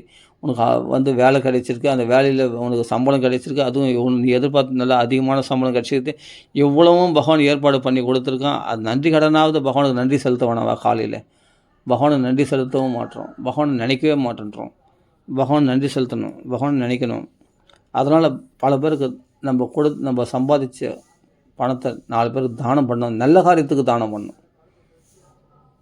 மதுபானம் பண்ணுறவனுக்கோ கண்ட துஷ்டத்தனம் செய்கிறவங்களுக்கு கொடுக்கக்கூடாது, அப்படிப்பட்டவங்களுக்கு இல்லை. பசின்னு வந்தவனுக்கு ஒரு படி சாப்பாடு வாங்கி கொடு, அதை செய். அன்னதானத்தோடு சிறந்தது எதுவுமே இல்லை. அதுபோல் தான தர்மங்கள் பண்ணுறதுக்கு தான் பகவான் உங்களுக்கு காசு கொடுத்துருக்கான். அது நீ உழைச்சி சம்பாதிச்சு எப்படியாவது சொல்லிக்கோ. ஆக மொத்தம் இறைவன் அனுக்கிரகம் இல்லாமல் உனக்கு பலன் கிடைக்காது. புரியுதுங்களா? இந்த அளவு சம்பளம் கிடைக்காது. அது கொடுத்தானா 4 பேருக்கு உதவணும். அது அந்த பணம் அது கொடுக்கணும். அதே சமயத்தில் மானசீகமாக பித்திருக்களையும் குலதெய்வத்தையும் வழிபடுங்க. அதே சமயம் மந்திரம் தெரியவானா, தந்திரம் தெரியவானா. அது மேலே பகவான் நாமத்தை ஒரு 2 மணி நேரம் சொல்லிவிட்டு அப்போ நீங்கள் பித்திருக்களுக்கு வழி பண்ணணுமோ இல்லை குலதெய்வத்தை வழி பண்ணணும், வழிபடுங்க. கண்டிப்பாக அதுலாம் அவங்களாம் நல்லா பலன் கொடுப்பாங்க. அதனால் இதெல்லாம் நம்ம பர்ஃபெக்டாக கடைப்பிடிச்சோம். இப்போ நான் சொன்னதெல்லாம் தான தர்மங்கள் பண்ணுறது, அன்னதானம் பண்ணுறது, இல்லை யாருன்னா கஷ்டப்படுறாங்கன்னா அவங்களுக்கு ஒரு உதவுறது, அது பகவானுக்கே செய்கிறதா நினச்சி கிருஷ்ணார்ப்பணம் சொல்லிட்டு கொடுங்க. இது கொடுத்தாலும் நீங்கள் சாப்பாடு வாங்கி கொடுக்குறதுனா கூட அது கிருஷ்ணார்ப்பணம், கிருஷ்ணனுக்கு போய் சேரணும்னு நினச்சி கொடுங்க. தயவுசெய்து தம்பட்டம் அடிச்சிக்காதீங்க. யார்களும் நான் இவ்வளோ குத்தேன், நான் இவ்வளோ தான தர்மம் பண்ணுறேன் அப்படின்னு சொல்லிக்காதீங்க. கேட்டால் கூட சொல்லாதீங்க. அப்போ தான் தெய்வம் சந்தோஷம் அடையும். நம்ம போர்டு போடு வேணாம், நம்ம விளம்பரப்படுத்திக்கணும் அவசியமே இல்லை. நான் இதெல்லாம் கொடுத்தா உங்களுக்கு சொல்லணும்னு அவசியமே இல்லை. சொன்னால் பலன் கிடையாது, சொல்லக்கூடாது. சரி, ஓகே. அதனால் நம்ம நாமா சொல்லுங்கள். நான் இவ்வளோ நாமா சொல்கிறேன் அதை சொல்லிக்கலாம். அது நீ எப்படி சொன்னாலும் அது பலன் கொடுத்தே தீரும். நீங்கள் இது தம்பட்டம் அடிச்சிக்கலாம் நாமா சொல்கிறதுல. நான் இவ்வளோ நாமா சொல்கிறேன், நான் அவ்வளோ பெருமையாக சொல்லணும்னு அவசியம் இல்லை, சொல்கிறேன். அது தவறு பண்ண விட அது தவறை திருத்தி அது என்ன பண்ணும், உனக்கு பலன் கொடுத்தே தீரும். நாம பகவான் நாமத்துக்கு நீ நல்லவனாக இருக்கணுமா, கெட்டவனாக இருக்கணுமா, மனசு பரிசுத்தமாக இருக்கணும், அசுத்தமாக, அதெல்லாம் கவலையே கிடையாது. நாமம் உன்னை பரிசுத்தப்படுத்திடும். நாமத்துக்கு எந்த தங்கு தடங்கும் கிடையாது. ஆனால் வழிபாடுகளுக்கு மனசு பரிசுத்தமாக வழிபடணும் இல்லையா? இறைவனை வழிபாடு இருந்தாலும் இல்லை நம்ம செய்கிற பித்திருக்காரியமாக இருந்தாலும் பர்ஃபெக்டாக இருக்கணும் இல்லையா? யோசிச்சு பாருங்க. ஆனால் பகவான் நாமத்துக்கு எதுவுமே கிடையாது. இது நீ சுத்தபத்தம் இல்லை. டாய்லெட்டு கூட பகவான் நாமா சொல்லலாம், பாத்ரூமில் சொல்லலாம் பகவான் நாமா. உன் மனைவியோடு கொஞ்சம் குழாவி கொண்டு இருக்கும் போதும், உன் பிள்ளைகளோடு கொஞ்சம் குழாவி கொண்டு இருக்கும் போதும் அப்போ கூட பகவான் நாமத்தை ராமராமான்னு சொல்லலாம். இது அசுத்தமடையாது, உன்னை பரிசுத்தப்படுத்திடும் ராமநாமம். அப்போ நமக்குள்ளே ஏதோ தீய பழக்கங்கள் உள்ளவங்க கூட மதுபான சாப்பிட்றவங்க, மாம்ச பக்ஷணம் பண்ணுறவங்க கூட பகவான் நாமா சொன்னாங்கன்னா அவருடைய ராமநாமம் அவங்கள விட்டு போகாது. அவங்களுக்குள்ளே இருக்கிற தீய பழக்கங்கள் வெளியே போயிடும், ராமநாமம் நிலச்சி நிற்கும். அப்போ யார் வேணா பகவான் நாமா சொல்லலாம். அதெல்லாம் ரொம்ப சுலபமானது. ஆனால் எல்லா விதமான பலன்களையும் வாரி வர்ஷிக்கக்கூடியது ராமநாமம். ராம ராம ராம ராம ராம ராம ராம ராம். நீங்கள் பாட்டாக பாடுங்க. அதான் சொல்கிறேன், சாங்கேத்தியம் பரிகாசமாக கூட சொல்லலாம், ஏளனமாக சொல்லலாம். இல்லை அதுக்காக அப்படி சொல்லணும்னு அவசியம் இல்லை. பாட்டாக பாடலாம். பாட்டாக பாடினா சுவையாக இருக்குது, அப்படியே பாடுங்க. கஷ்ட காலத்தில் ராமான்னு அலறி கூப்பிடுங்க, ரொம்ப சந்தோஷம். பகவான் உடனே நம்மளை சொல்யூஷன் பண்ணுவான். கஷ்ட காலத்தில் மனம் உருகி நான் சொல்கிற ராமநாமா உடனே கை மேலே பலன், உடனே உங்கள் கஷ்டங்களை தீர்க்கும். ஆனால் ருசிகரமாக மற்ற நேரத்தில் அப்படி சொல்ல வரல, அப்படி அலறி சொல்ல முடியல அப்படின்னா ருசிகரமாக பகவானை கீர்த்தனை பண்ணுங்கள், சங்கீர்த்தனமாக பண்ணுங்கள், ரொம்ப சந்தோஷம். அழகாக பாடலாமே. ராம ரமா ரம ராமா ராம ராமா ராம ராமா ராம ரமா ரம். உங்களுக்கு தெரிஞ்ச ராகத்தில், உங்களுக்கு பிடிச்ச ராகத்தில் தாராளமாக ராமநாமத்தை பாடுங்க, சந்தோஷமாக இருக்கும். ராமா ராமா ராம் ரம ராமா ராமா ராமா ராம ரமா ராமா ராமா ராம ரமா ராமா ராமா ராமா ராமா ராம ராமா ராம ரமா ராமா ராமா ராம் ரம ராமா ராமா ராமா ராம ரமா ராம ரமா ரம ராம ரமாம் அப்படின்னு பாடலாம் இல்லையா? வேறு ஒன்றுமே வேணாங்க. நீங்கள் எல்லா தர்மத்தையும் விட்டவங்களாக இருந்தாலும் பரவாயில்ல, எல்லா தர்மத்தையும் செய்கிறவங்களாக இருந்தாலும் பரவாயில்ல, எல்லாம் பர்ஃபெக்டாக கடைப்பிடிக்க முடியாது. எல்லாம் அப்படிப்பட்ட கைவிட்ட நிலையில் தான் நம்ம கலியுகத்தில் இருக்கிறோம். கலியுகத்தில் கலி தோஷ நிதியே ராஜன் அஸ்தி ஏகோ மகான் குணான்னு. அதனால் கலியிலே தோஷ நிதியாக இருக்குது. நிறைய தோஷங்கள் நிறைஞ்ச இந்த கலியுகத்தில் எதையுமே பர்ஃபெக்டாக செய்ய முடியாது, எந்த தர்மத்தையும். அப்படின்ற கைவிட்ட நிலையில் ஒரே ஒரு கோவிந்த கீர்த்தனம், இந்த மட்டும்தான். பகவான் நாம சங்கீர்த்தனம். கோவிந்தன்னா சொல்லு, நாராயணன் சொல்லு, எந்த பேரென்னா சொல்லி பகவானுடைய பேரை சொல்லு. ராமா ராமா கிருஷ்ணான்னு சொல்லு, கோவிந்த கீர்த்தனம். இந்த ராமநாமம் தான் உன்னை காப்பாற்றும். நகி நகி ரக்ஷதி துக்குருங்கரணி. நீ படித்த படிப்போ, நீ சாதித்த சாதனைகளோ, நீ சம்பாதித்த பணமோ, புரியுதா, உன்னோட சேர்த்து கொண்ட உறவுகளோ எதுவுமே கடைசி காலத்தில் கைவிட்டுரும். நகி நகி ரக்ஷதி துக்குருங்கரணி. துக்க காலத்தில் தான் காப்பாற்றாது. பஜகோவிந்தம் பஜகோவிந்தம். இன்றைக்கி சொல்கிற கோவிந்த நாமம், பகவான் நாமம் மட்டும்தான் உன்னை காப்பாற்றும் கடைசி காலத்தில். அது ஜாக்கிரதையாக மனசில் புரிஞ்சுக்கும். படித்த படிப்புலாம் மறந்து போயிடும் நாளடைவில், வயசான காலத்தில். இப்போ என்ன சரி, இப்போவே சில ஸ்லோகங்கள்லாம் தடுமாறுது, சரியாக ஸ்லோகம் சொல்ல முடியல. படித்தது தான் மனப்பாடமாக நிறைய மறந்து போச்சு, அதெல்லாம் மறந்துடும். ஆனால் ராமராமான்னு சொல்கிறது ரொம்ப ஈஸி, இது மறக்கவே மறக்காது. இதை சொல்லிட்டா மற்றதெல்லாம் நம்மளுக்கு ஃபுல்ஃபில் ஆகிடும். ஆனால் இது ஆராய்ச்சி பண்ணாதீங்க தயவுசெய்து. இதெல்லாம் வந்து பணம் கொடுக்குமா கொடுக்காது அதெல்லாம் கேட்கக்கூடாது. பண்ணி பாருங்கள், ஒரு 2 மணி நேரம் சொல்லி பாருங்கள். அப்புறமா உங்களுக்கு அதை பலனை நீங்களே அனுபவிக்கும் போது நீங்கள் 4 பேர் சொல்லுவீங்க. இப்போ நான் அனுபவித்து நான் 4 பேர் சொல்கிறேன், அது மாதிரி நீங்கள் சொல்லுவீங்க 4 பேருக்கு. இவ்வளோ தான் விஷயம், சிம்பிள். அதனால் நம்மளால் சரி, நம்ம நாமத்தில் ருச்சி ஏற்படல, நம்ம நாமத்தில் சொல்கிறதில்ல, அப்போ நாம் சொல்கிற இடத்துல போய் சேரலாமே. இப்போ மாம்பழத்தில் இருக்காங்க, ராமநாமா சொல்கிறாங்க, அங்கே போய் சேர்ந்துட்டேன். அவங்களோட போய் பழகினா, அந்த நாம சங்கீதனம் பண்ணுறவங்களோட சேர்ந்துனா தான் நம்மளுக்கு நாம பக்தி வரும். சத் சங்கமே சுத்தமாக இல்லை, துஷ்ட சங்கத்தில் இருக்கிறோம். எல்லாம் பார்த்தா பணம் பொருள் இதை பற்றியே பேசிக்கின்னு, குடும்ப விஷயங்களே, குடும்ப விவரங்களே, அவங்கள பற்றி வம்புகளை பேசி, இப்படிப்பட்ட துஷ்ட சங்கத்திலேயே நம்ம இருந்துட்டு நம்ம பக்தி வரணும் திடீர்னு ஆகாசத்தில் தான் முளைக்கும், டக்குன்னு ஆகாசத்தில் தான் குதிக்கும் பக்தி. அப்படி கிடையாது. எந்த சங்கத்தில் நாம் இருக்கிறோமோ அந்த துஷ்ட சங்கம் தான், அந்த தீய குணங்கள் தான் நம்ம மனசில் பதியும். அந்த தீய நோக்கங்கள், தீய எண்ணங்கள், எல்லாரையும் குறை சொல்கிறது, தப்பாக நினைக்கிறது, இது மாதிரி புத்தி தான் வரும். பகவத் பக்தர்களுடைய சங்கத்தில் இருக்கும்போது சுத்தமாக இருக்கும் மனசு.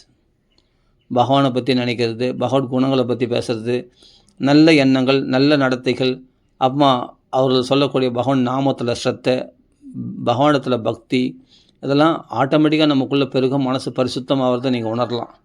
அதனால் சத் சங்கத்தினால்தான் ஒருத்தன் பியூரிஃபை ஆவானே தவிர வேறு எதனாலையும் அவன் சந்தோஷம் அடைய மாட்டான். அதனால் சத் சங்கம் என்னன்னா, அங்கே சொல்லி கொடுப்பாங்க உனக்கு, இந்த ராமநாமம் ஒன்று போதுமாவது, இதை விட வசதி உலகத்தில் எதுவுமே கிடையாது அப்படின்னு அவங்க சொல்லி கொடுத்தாங்கன்னா, அன்றைக்கி நீ என்ன பண்ண, எல்லா புஸ்தகத்தையும் மூட்டை கட்டி வச்சுட்டு ராம ராம ராம ராம ராம ராம ராம ராம ராம ராம ராம ராம இதை ஒன்றை மட்டும் சொல்லி விட்டால் போதும், வேறு ஒன்றுமே தேவையில்லை. யார் உனக்கு குடும்பம் அனுகூலமாக இருக்கட்டும் பிரதிகூலமாக இருக்கட்டும், உன்னை யாரெல்லாம் என்னென்ன தூஷிக்கிட்டு என்ன வேணால் சொல்லட்டும், இந்த ராமநாமா ஒன்று படிச்சுங்க, அவ்வளோதான். அதற்கு பிறகு அவனுடைய பக்தர்களிடத்தில் யாருன்னா கை வச்சா அப்புறம் பகவான் பதம் பார்த்துருவான். புரியுதுங்களா? உங்களுக்கு அப்படி ஒரு பாதுகாப்பாக பகவான் கொடுப்பான். நமக்கு தீங்கு நினைக்கிறவங்களுக்கு தான் தீங்கு. நாமா சொல்கிறவங்கள அதிகமாக நாமா சொல்கிறாங்கன்னா, அந்த நாமா சொல்கிறவங்களுக்கு தீங்கு நினைக்கிறவங்களுக்கு தீங்கு நடக்கும். அவர்கள் நிம்மதியாகவே இருக்க முடியாது. இவங்க நிம்மதி கெடுக்கணும்னு நினச்சா இவர்களை பயமுறுத்தினா பக்தர்கள் யாருன்னா நாமா சொல்கிறவங்க தான். இன்னைக்கு கலிகாலத்தில் நாமா சொல்கிறவங்களை பயமுறுத்தினால் அவர்கள் பயந்தே ஆக வேண்டும். இவர்கள் கலங்கப்படுத்தினால் அவர்கள் கலங்கப்பட்டே ஆக வேண்டும். மனசை கலங்கடிக்கிறாங்கல்ல, அந்த மனசு அவங்க கலங்கி ஆகும். அப்போது ஏன்னா நாமா சொல்கிறவங்க தான் பகவான் வசதியாக வச்சுக்கிறான். அவரில் தான் பகைச்சிக்கூட, மற்றவங்க யாரை பகைச்சினாலும் பகைக்கூடாது, யாரையுமே பகைக்கூடாது. அப்படியே பகைச்சாலும் ஆனால் நாமா சொல்கிறவங்க தான் பகவானுக்கு ரொம்ப வசதி. அந்த நாமா சொல்கிறவங்களுக்கு ஏதாவது சொல்லிட்டாங்கன்னா பகவான், அதான் சொல்கிறேனே, பக்தர்கள் மன்னிச்சாலும் மன்னிச்சிடுவாங்க, தெய்வம் மன்னிக்காது. பாண்டவர்கள் வந்து சமாதான தூதா அமிச்சாங்க, யார் கிருஷ்ண பரமாத்மாவை சமாதான தூதா தான் போனான். ஆனால் அங்கே சண்டையை நல்லா ஸ்ட்ராங்காக சண்டையை நிரூபணம் பண்ணிட்டு வந்துட்டான். கட்சியில் என்ன சண்டை நடந்தே தீரும் அப்படின்றத ஸ்ட்ராங் பண்ணிட்டு வந்துட்டான். ஏன்னா பகவான் மன்னிக்க மாட்டான். அந்த துரியோதனாதிகள் 100 பேரை அழிச்சாதான் இந்த 5 பேரை வாழ வைக்கணும், அந்த 100 பேரை அழிக்கணும். அதுதான் அவனுடைய நோக்கமே பகவானுக்கு. தெய்வம் நின்று கொள்ளும், புரியுதா? அரசன் நின்று கொள்வான், தெய்வம் நின்று கொள்ளும். அன்றைக்கி அநியாயம் பண்ணிட்டாங்க, திரௌபதி அவமானப்படுத்தி சபையில். அன்றைக்கி கிருஷ்ணன் கூட இல்லை, பாண்டவர் கூட. ஏன் இல்லை? இருக்கிறான், மறைமுகமாக இருக்கிறான். எல்லாத்தையும் பிடிங்கின்னு அநியாயம் பண்ணி அவமானப்படுத்தி அவர்களை காட்டில் அலைய விட்டு எவ்வளோ கஷ்டப்படுத்தினீங்க. ஒருத்தன் கூட உயிரிடக்கூடாது. அசத் சபாயம், அந்த அசத்துக்கள் நிறைஞ்ச சபையில் ஒருத்தர் கூட உயிரிட இல்லை. துரோணாச்சாரிய, பீஷ்மர் எல்லாம் உடந்து தானே கூட. அப்படின்னா நீங்களும் போங்க, எல்லாரும் மடியுங்க அப்படின்னு தானே போர்க்காலத்தில் எல்லாரையும் பகவான் வதம் பண்ணான், ஆயுதம் எடுக்காமலே கிருஷ்ண பரமாத்மா. அதனால் அனவரதம் பகவான் நாம சொல்லி கொண்டிருக்கிற அந்த பாண்டவர்களுக்கு பகவான் அப்படி ஒரு ரட்சணையை கொடுத்தான். அவரில் மட்டும் கை வச்சா பகவானுக்கு பொறுத்துக்க மாட்டான். ஒன்றும் இல்லைங்க, ரொம்ப நேரம் சண்டை போடுறார் ராமச்சந்திரமூர்த்தி. ராமச்சந்திரமூர்த்திக்கு ரதம் இல்லை, ஆஞ்சநேயர் மேலே ஏறிண்டு சண்டை போடுறாரு. ரொம்ப நேரம் சண்டை சரி சரி என்ன பண்ணுறது, தரையில் நின்று சண்டை போடுறாரு என் பிரபு அப்படின்னு சொல்லிட்டு உடனே யார் சேவகன்? ஆஞ்சநேயர். ஆஞ்சநேயர் வந்து தோளில் தூக்கிண்டு, ஆஞ்சநேயரை தோளில் தூக்கிண்டு, ஆஞ்சநேயர் வந்து ராமரை தோளில் தூக்கிண்டு இப்போ தோல் மேலே ஏற்றி உட்கார வச்சுட்டு சண்டை போட சொல்கிறார். அவன் ரதத்து மேலே சண்டை போகிறான்னு, நானே வாகனமாக இருக்கிறேன்னு சொல்லிட்டு ஆஞ்சநேயரே வாகனமாக, ராமருக்கு வாகனமாக இருந்து, அதனால தான் ஹனுமத் வாகனம் இருக்கும். கருட வாகனம் இருந்தபோது ஹனுமத் வாகனமும் இருக்கும், பார்த்தீங்கன்னா இருக்கும், கோயிலில் இருக்கும். அப்போ ஹனுமானே வாகனமாக இருக்கிறார். அப்போது வாகனமாக ஏறி அப்போ ராமர் சண்டை போடுறார். சண்டை போடும்போது ராமர் அடிக்கும்போது கம்முந்துட்டார். ராவணன் வந்து ராமர் அடிக்கிறான் பானத்தினால, அப்போல்லாம் ரத்தம் விழுகிறது, அதெல்லாம் கூட பொறுத்துன்னு பொறுமையாக சண்டை போடுறாரு. ஆனால் ஆஞ்சநேயர் மேலே ஒரே ஒரு அம்பு பட்டுச்சு, அவ்வளவு தான் வந்தது பாரு கோபம் ராமருக்கு. சும்மா சின்ன படுத்திட்டார், அடி துவம்சம் பண்ணி. தன் பக்தன் மேலே மட்டும் அம்பு எய்தா, தன் பக்தனை அடித்தா பகவானால் பொறுத்துக்க முடியாது. அந்த ஆஞ்சநேயர் மேலே கை வச்சா நான் சும்மா இருக்க மாட்டேன் அப்படின்னு சொல்லி தான் உடனே என்ன பண்ணார், ஆஞ்சநேயர் வாளில் நெருப்பு வச்சான், லங்கையே எரிஞ்சு போச்சு. அது ராமருடைய கோபம். அது ஆஞ்சநேயர் வைக்கல, ஆஞ்சநேயர் வைக்கும்படி செய்தது லங்கை பூரா எரிடா, விடாத, உன் வாளில் போய் அவன் நெருப்பு வைக்கிறானா அப்படின்னு சொல்லி உடனே என்ன பண்ணார், மொத்தம் லங்கையை எரிச்சார். ஆஞ்சநேயர் எரிக்கல, ஆஞ்சநேயர் மூலமாக ராமர் எரிச்சார். ஜெயத்தடி போலோ ராமஹா, ராமருடைய பலத்தினால் எனக்கு ஜெயம் உண்டாச்சு. மொத்தத்தையும் அக்னி பகவானுக்கு அர்ப்பணம் பண்ணிட்டார் அந்த லங்கையை. அதே மாதிரி ராமருடைய வாகனமாக இருக்கக்கூடிய ஆஞ்சநேயர் அடித்ததுனால அடுத்த க்ஷணத்தில் பகவான் என்ன பண்ணானா, துண்டாகிட்டான். அந்த குதிரைகள் எல்லாம் வதம் பண்ணிட்டான், அந்த தேராளியை வதம் பண்ணிட்டான், தேரை உடைச்சிட்டான், அவன் கவசத்தை உடைச்சான், ராவனுடைய கவசத்தை உடைச்சான், அவன் வில்லை உடைச்சான், எடுக்க அவனுடைய அம்புகள்லாம் துவம்சம் பண்ணி அந்த அம்பரையை உடைச்சி அந்த வில்லை உடைச்சி அவனை நிராயுத பாணியாக தரையில் நிற்க வச்சான். அந்த ரதத்துலேருந்து இறக்கி தரையில் நிற்க வச்சான் பகவான் ராமன். யுத்த காலத்தை படித்து பாருங்கள், தெரியும். ஆஞ்சநேயர் மேலே அடித்தா பகவானால் பொறுத்துக்க முடியாது. தன்னை அடித்தா கூட பகவான் பொறுத்துப்பான், தன் பக்தனை அடித்தா பொறுத்துக்க மாட்டான். அடுத்த க்ஷணத்தில் ராவணன் நிராயுதபாணியாக நின்னான்.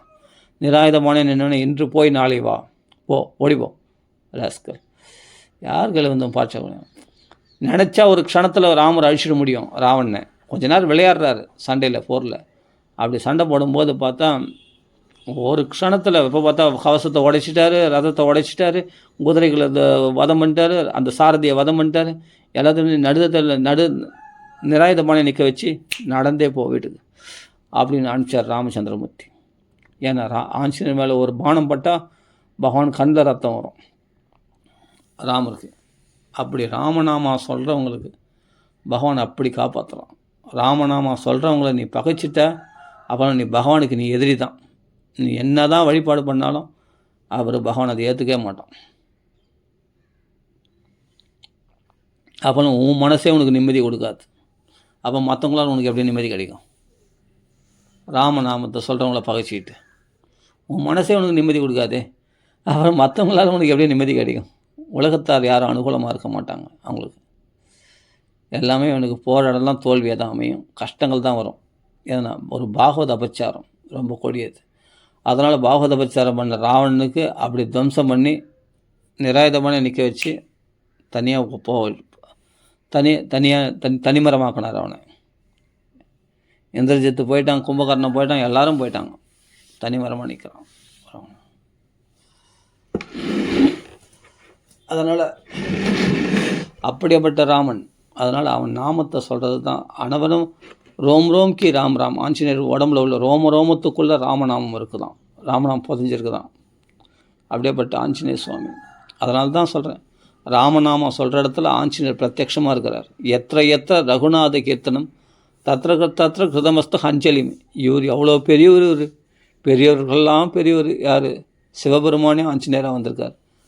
அப்படிப்பட்ட வாயுபுத்திரனா அந்த ஆஞ்சநேய சுவாமி இந்த ராமநாமம் சொல்கிறவங்கள பார்த்து கைகூப்பி கண்ணீரோடு கைகூப்பி வணங்குறாராம்.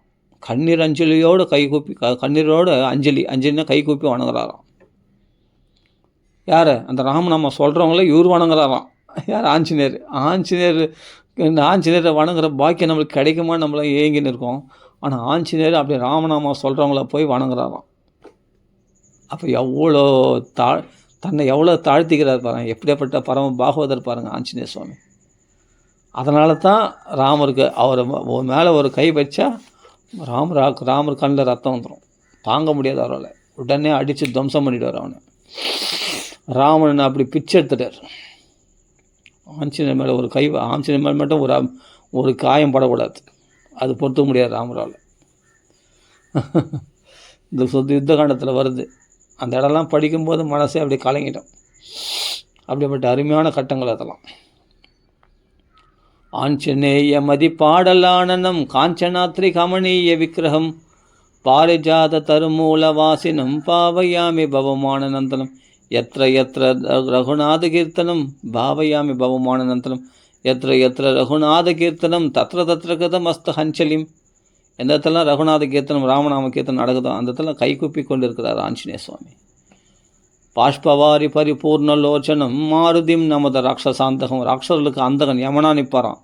ஆனால் பக்தர்களிடத்தில் கண்ணீரோடு கைகூப்பி கொண்டு இருப்பாரான். பக்தர்களிடத்தில் வினயமாக இருப்பாரான். ஆனால் ராட்சசர்கள் அப்புறம் ராட்சச சுபாவம் உடையவர்களிடத்தில் யமனாக இருப்பாரான். என் பக்தனுக்கு அபச்சாரம் பண்ணால் ராமநாம சொல்கிறான், அபச்சாரம் பண்ணால் ஆஞ்சநேயர் அங்கே கதாயுதத்தோடு வந்துடுவார், மொத்துன்னு மொத்திடுவார். அவன் எப்படியாப்பட்டவனா இருக்கட்டும், ஆனால் வதம் பண்ணிடுவார். ராமநாமம் சொல்கிற ராமருக்கு சேவை செய்ய அப்படியாப்பட்ட லக்ஷ்மண சுவாமி அடித்து வீழ்த்திட்டான் ராவனை. உடனே அந்த லக்ஷ்மணரை தூக்கின்னு லங்கைக்கு போயிடலான்னு சொல்லிட்டு உடனே தூக்க பார்க்குறான். லக்ஷ்மணன் அச்சிந்தியம் விஷ்ணு, அவரே விஷ்ணுடைய அம்சம், ஆதிசேஷனாச்சே, அவர் போய் தூக்க முடியுமா? ஆதிசேஷனால் தான் உலகங்கள்லாம் தாங்கப்படுகிறது. அந்த ஆதிசேஷனை போய் தூக்க பார்க்குறான் ராவனை. நடக்கல, அசைக்கூட முடியலையா லக்ஷ்மணரை. இத்தனையும் மூர்ச்சி அடைந்து விழுந்திருக்கிறார்.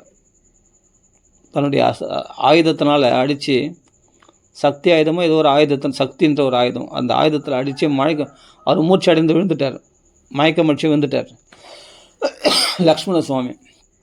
அப்போ ராவணன் போய் தூக்க பார்க்குறான் லக்ஷ்மணரை, அசைக்கவே முடியலையா. இமயமலையே தூக்கின ராவனை 20 கைகளோடு தூக்கி பார்க்குறான். 2 கைகளால் இமயமலை அனாவசியமாக தூக்கின ராவனை, இமயமலையே தூக்கின ராவனை கட்சியில் லக்ஷ்மணரை அசைக்கூட முடியல. 20 கைகளாலையும் புரட்டி பார்க்குறானா, நடக்கலை. இத்தனைக்கும் மூர்ச்சி அடைந்து மயக்கம் அடைஞ்ச நிலையில் இருக்கிற லக்ஷ்மணரை தூக்க முடியலையா. அப்போ உண்மையிலே மயக்கத்தில் இருக்காரா? அதெல்லாம் ஒரு நாடகம். பகவானே 4 ரூபத்தில் ராம லக்ஷ்மண பரத சத்ருலாம் வந்திருக்காங்களே தவிர இதெல்லாம் ஒரு நாடகம், விடம்படமே தவிர நம்மளால் புரிஞ்சிக்க முடியாது இதெல்லாம். ஐயோ உண்மையிலே சக்தி ஆயுதம் அடிபட்டு ரத்த காயத்தோடு விழுந்துட்டார் அப்படின்னு நம்ம நினைக்கிறோம். கிடையாது, அவங்களுக்குலாம் அழிவே கிடையாது. மறுபடியும் போஷிப்பாங்க, மறுபடியும் சண்டைக்கு வருவாங்க அவங்க. ஏன்னா பகவான் தான் ராமர் லக்ஷ்மணராக வந்திருக்காங்க. அவதார புருஷர்கள் அவங்களாம், அவதாரம் பண்ணி அவங்களாம் அழிவே கிடையாது. அப்படின்னு பார்த்து நடக்கலை. அப்புறமா தான் ஆஞ்சநேயர் போய் செம்ம கோபத்தோடு ராவணனை ஒரு குத்து விட்டு அண்ணாண்ட தள்ளி அப்போ கைகூப்பி கொண்டு லக்ஷ்மணரை பிரார்த்தனை பண்ண அப்போ தக்க மாதிரி ஆகிட்டார். ஈஸியாக சுலபமாக ஆஞ்சநேயர் சுலபமாக தூக்கிட்டார் லக்ஷ்மணரை. ஆஞ்சநேயருடைய பலத்தினால் தூக்கலை, ஆமாம், உண்மையிலே ஆஞ்சநேயருக்கு ஒரு பலம் இருக்குது, பக்தி பலம். பக்தியோடு கூப்பிட்டா, பக்தியோடு பிரார்த்தனை பண்ணால் அவர் அப்படியே லக்ஷ்மணர் ஈஸியாக அப்படியே தக்க மாதிரி ஆகிட்டாராம். லக்ஷ்மணர் தூக்கின்னு போய் ராமர் சந்தானத்தில் போனோடனே அப்புறம் ராமர் அழறார், லக்ஷ்மணன் நினச்சி புலம்பி. அது ஒரு விடம்பனம், உண்மையிலே அழறது கிடையாது. மனுஷ நாட்டியம், மனுஷன் மாதிரி தன் தம்பி உயிரிழந்து, தன் தம்பி வந்து மூர்ச்சடைந்து விழுந்துட்டானேன்னு சொல்லிட்டு அழற மாதிரி அழறாரு. சாதாரண ஒரு தம்பியை பார்த்து ஒரு அண்ணன் அழற மாதிரி லோகத்தில் உள்ள மனுஷால் மாதிரி அவர் நடிக்கிறார். ஆனால் பகவான் தானே. அந்த பகவானுடைய வீரியம் அங்கங்கே வெளிப்படும். வால்மீகி அதெல்லாம் சுற்றி காட்டுவார் விடாமல். அப்போ ராவனால் தூக்க முடியல, ஆனால் ஆஞ்சநேயரால் எப்படி தூக்க முடிஞ்சதுன்னா அதுதான் பக்தின்னு பேர். பக்தர்களால் தான் அவனை அழுக்காக தூக்கிட முடியும். லக்ஷ்மணரை தூக்கின்னு வந்து அழகாக ராம திருவடியில் போடுறாரு. அப்போ லக்ஷ்மணர் சாதாரணமானவரா? பகவான் அல்லவா? அவர் தானே பின்னாடி பலராமராக வந்தது, அந்த ராமன் தானே கிருஷ்ணனாக வந்தது. யோசிச்சு பாருங்கள். அப்படிப்பட்ட பகவான் அவனுடைய நாமத்தை சொல்கிறவங்களுக்கு இந்த அளவுக்கு அவனுக்கு எல்லா சக்தியும் பகவான் அளிப்பார். அது என் பலமானு கேட்டால் என் பலம் இல்லை. ஜெயத் அதிபலோ ராமஹ ராஜா ஜெயதி சுக்ரீவோ ராகவேன அபிபாலிதா அப்படின்னு சொல்கிறார் இல்லையா ஆஞ்சநேய சுவாமி சுந்தரகாண்டத்தில். என்னுடைய பலம் இல்லை, ஜெயத் அதிபலோ ராமஹ. யுத்த காலத்துலையும் சொல்கிறாங்க, ஜெயத் அதிபலோ ராமஹ. ராமருடைய பலத்தினால் எனக்கு ஜெயம், அதிகமான பலம் கொண்ட ராமருடைய பலத்தினால் எனக்கு ஜெயம். ஜெயத் அதிபலோ ராமருடைய பலத்தினால், ராம நாமத்துடைய பலத்தினால. சஞ்சீவனி பர்வதத்தையே மலையே அப்படியே சும்மா சுண்டக்கா மாதிரி ஈஸியாக தூக்கின்னு வந்துட்டார். மலையே பேர்த்து எடுத்துன்னு வந்துட்டார் சஞ்சீவ பர்வதத்தை. அப்படியேப்பட்ட ராமநாமம் சாதாரணமான நாமம் கிடையாது. மலையே தூக்க முடியும், மலையை அசைச்சிட முடியும். பக்தர்களுக்கு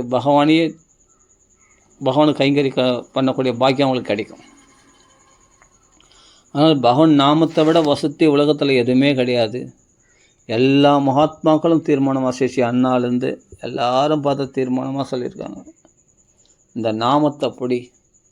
நாமம் யாருக்கு சொல்ல முடியாதுன்னா, நாமம் சொல்கிறவங்கள துவேஷம் பாராட்டா பற்றியா, நாம சொல்கிறவங்கள அவமதிக்கிறவங்களால் தான் நாம சொல்ல வராது,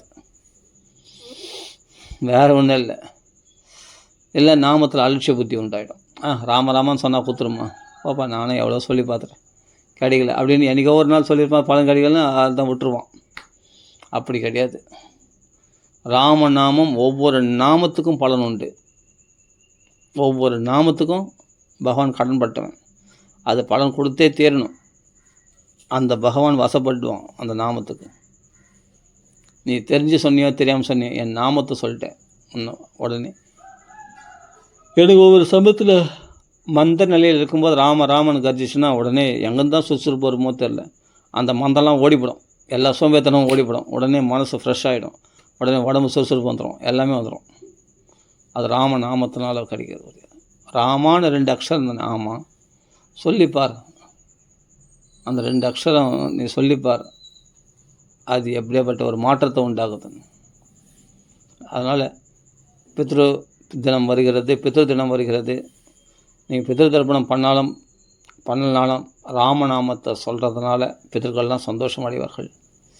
குலதெய்வ வழிபாடு விட்டவர்கள், குலதெய்வ வழிபாடு செய்கிறவங்க எப்படி இருந்தாலும் சரி, ராமநாமத்தினால அவர்களெல்லாம் சந்தோஷம் அடைவார்கள். அவர்களிடத்தில் மனசீகமாக பிரார்த்தனை பண்ணாவே அவர்கள் சந்தோஷம் அடைந்து நமக்கு அனுகிரகம் செய்வார்கள். ஆக மொத்தம் நாம் வழிபாடு பண்ணுறவங்க கண்டிப்பாக வழிபாடு பண்ணணும். அது தெரியாதவங்க விட்டவங்க சொல்கிறேன். ஆனால் வழிபாடு பண்ணுறவங்க, முறை தெரிஞ்சவங்க தாராளமாக பண்ணுங்கள். குலதெய்வ வழிபாடு பண்ணணும், பித்ரு ஸ்ராத்தம் கண்டிப்பாக பண்ணணும். நம்ம கடன்பட்டவங்க அப்பா அம்மாவுக்கு கண்டிப்பாக பித்ரு ஸ்ராத்தம் பண்ணணும். அது தெரியாத விட்டவங்க இது பண்ணுறவங்க அப்படி பித்ரு ஸ்ராத்தம் பண்ணாலும், குலதெய்வ வழிபாடு பண்ணாலும் பகவான் நாம சொல்லி ஆகணும். ஏன்னா அதை நான் சரியாக நான் வழிபட்டேன், குலதெய்வத்தை சரியாக நான் பித்ரு ஸ்ராத்தம் சரியாக பண்ணேன்னு சொல்ல முடியாது. அதுலேயும் ஓட்ட சொல்லிருக்கு இல்லையா, சரியாக பண்ணாமல் கூட இருப்போம். அதெல்லாம் ஃபுல்ஃபில் ஆகணும், அதெல்லாம் முழு பலனை கொடுக்கணும், அது முழுமையாக திருப்தி அடையணும், அந்த பித்ருக்களும் திருப்தி அடையணும், குலதெய்வத்தை திருப்தி அடையணும்னா நீங்கள் ராமநாமத்தினால்தான் எல்லாரும் திருப்தி அடைவாங்க, எல்லாரும் சந்தோஷம் அடைவாங்க. ஏன்னா எல்லாருக்குள்ளும் இருக்கிற ஆத்மா ராமன் தானே, பகவான் தானே. அவன் திருப்தி அடைந்தால் எல்லா பித்ருக்கள், தேவர்கள், குலதெய்வம் எல்லாமே சந்தோஷம் அடைவார்கள்.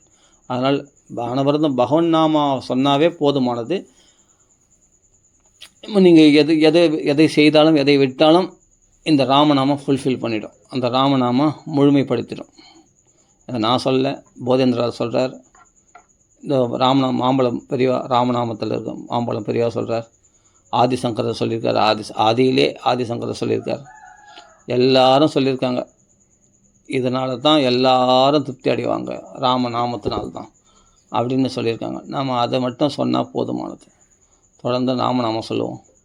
ராம ராம ராம ராம ராம ராம ராம ராம் ராம ராம ராம ராம ராம ராம ராம ராம் ராம ராம ராம ராம ராம ராம ராம ராம் ராம ராம ராம ராம ராம ராம ராம ராம் ராம ராம ராம ராம ராம ராம ராம. செய்ய வேண்டியது ஒன்றே ஒன்று தான். ஆனால் செய்யக்கூடாததெல்லாம் நிறைய செய்கிறோம். ஆனால் செய்ய வேண்டியது ஒன்றே ஒன்று தான். ராம ராமான்னு சொல்ல வேண்டியது மட்டும்தான் செய்வோம். ராம ராம ராம ராம ராம ராம ராம ராம் ராம ராம ராம ராம ராம ராம ராம ராம். ஸ்ரீ ராமநாம சங்கீர்த்தன் की जय, आंजनेय स्वामी की जय, सद्गुरु महाराज की जय, साधु मंडल की जय. राम राम राम राम राम राम राम राम.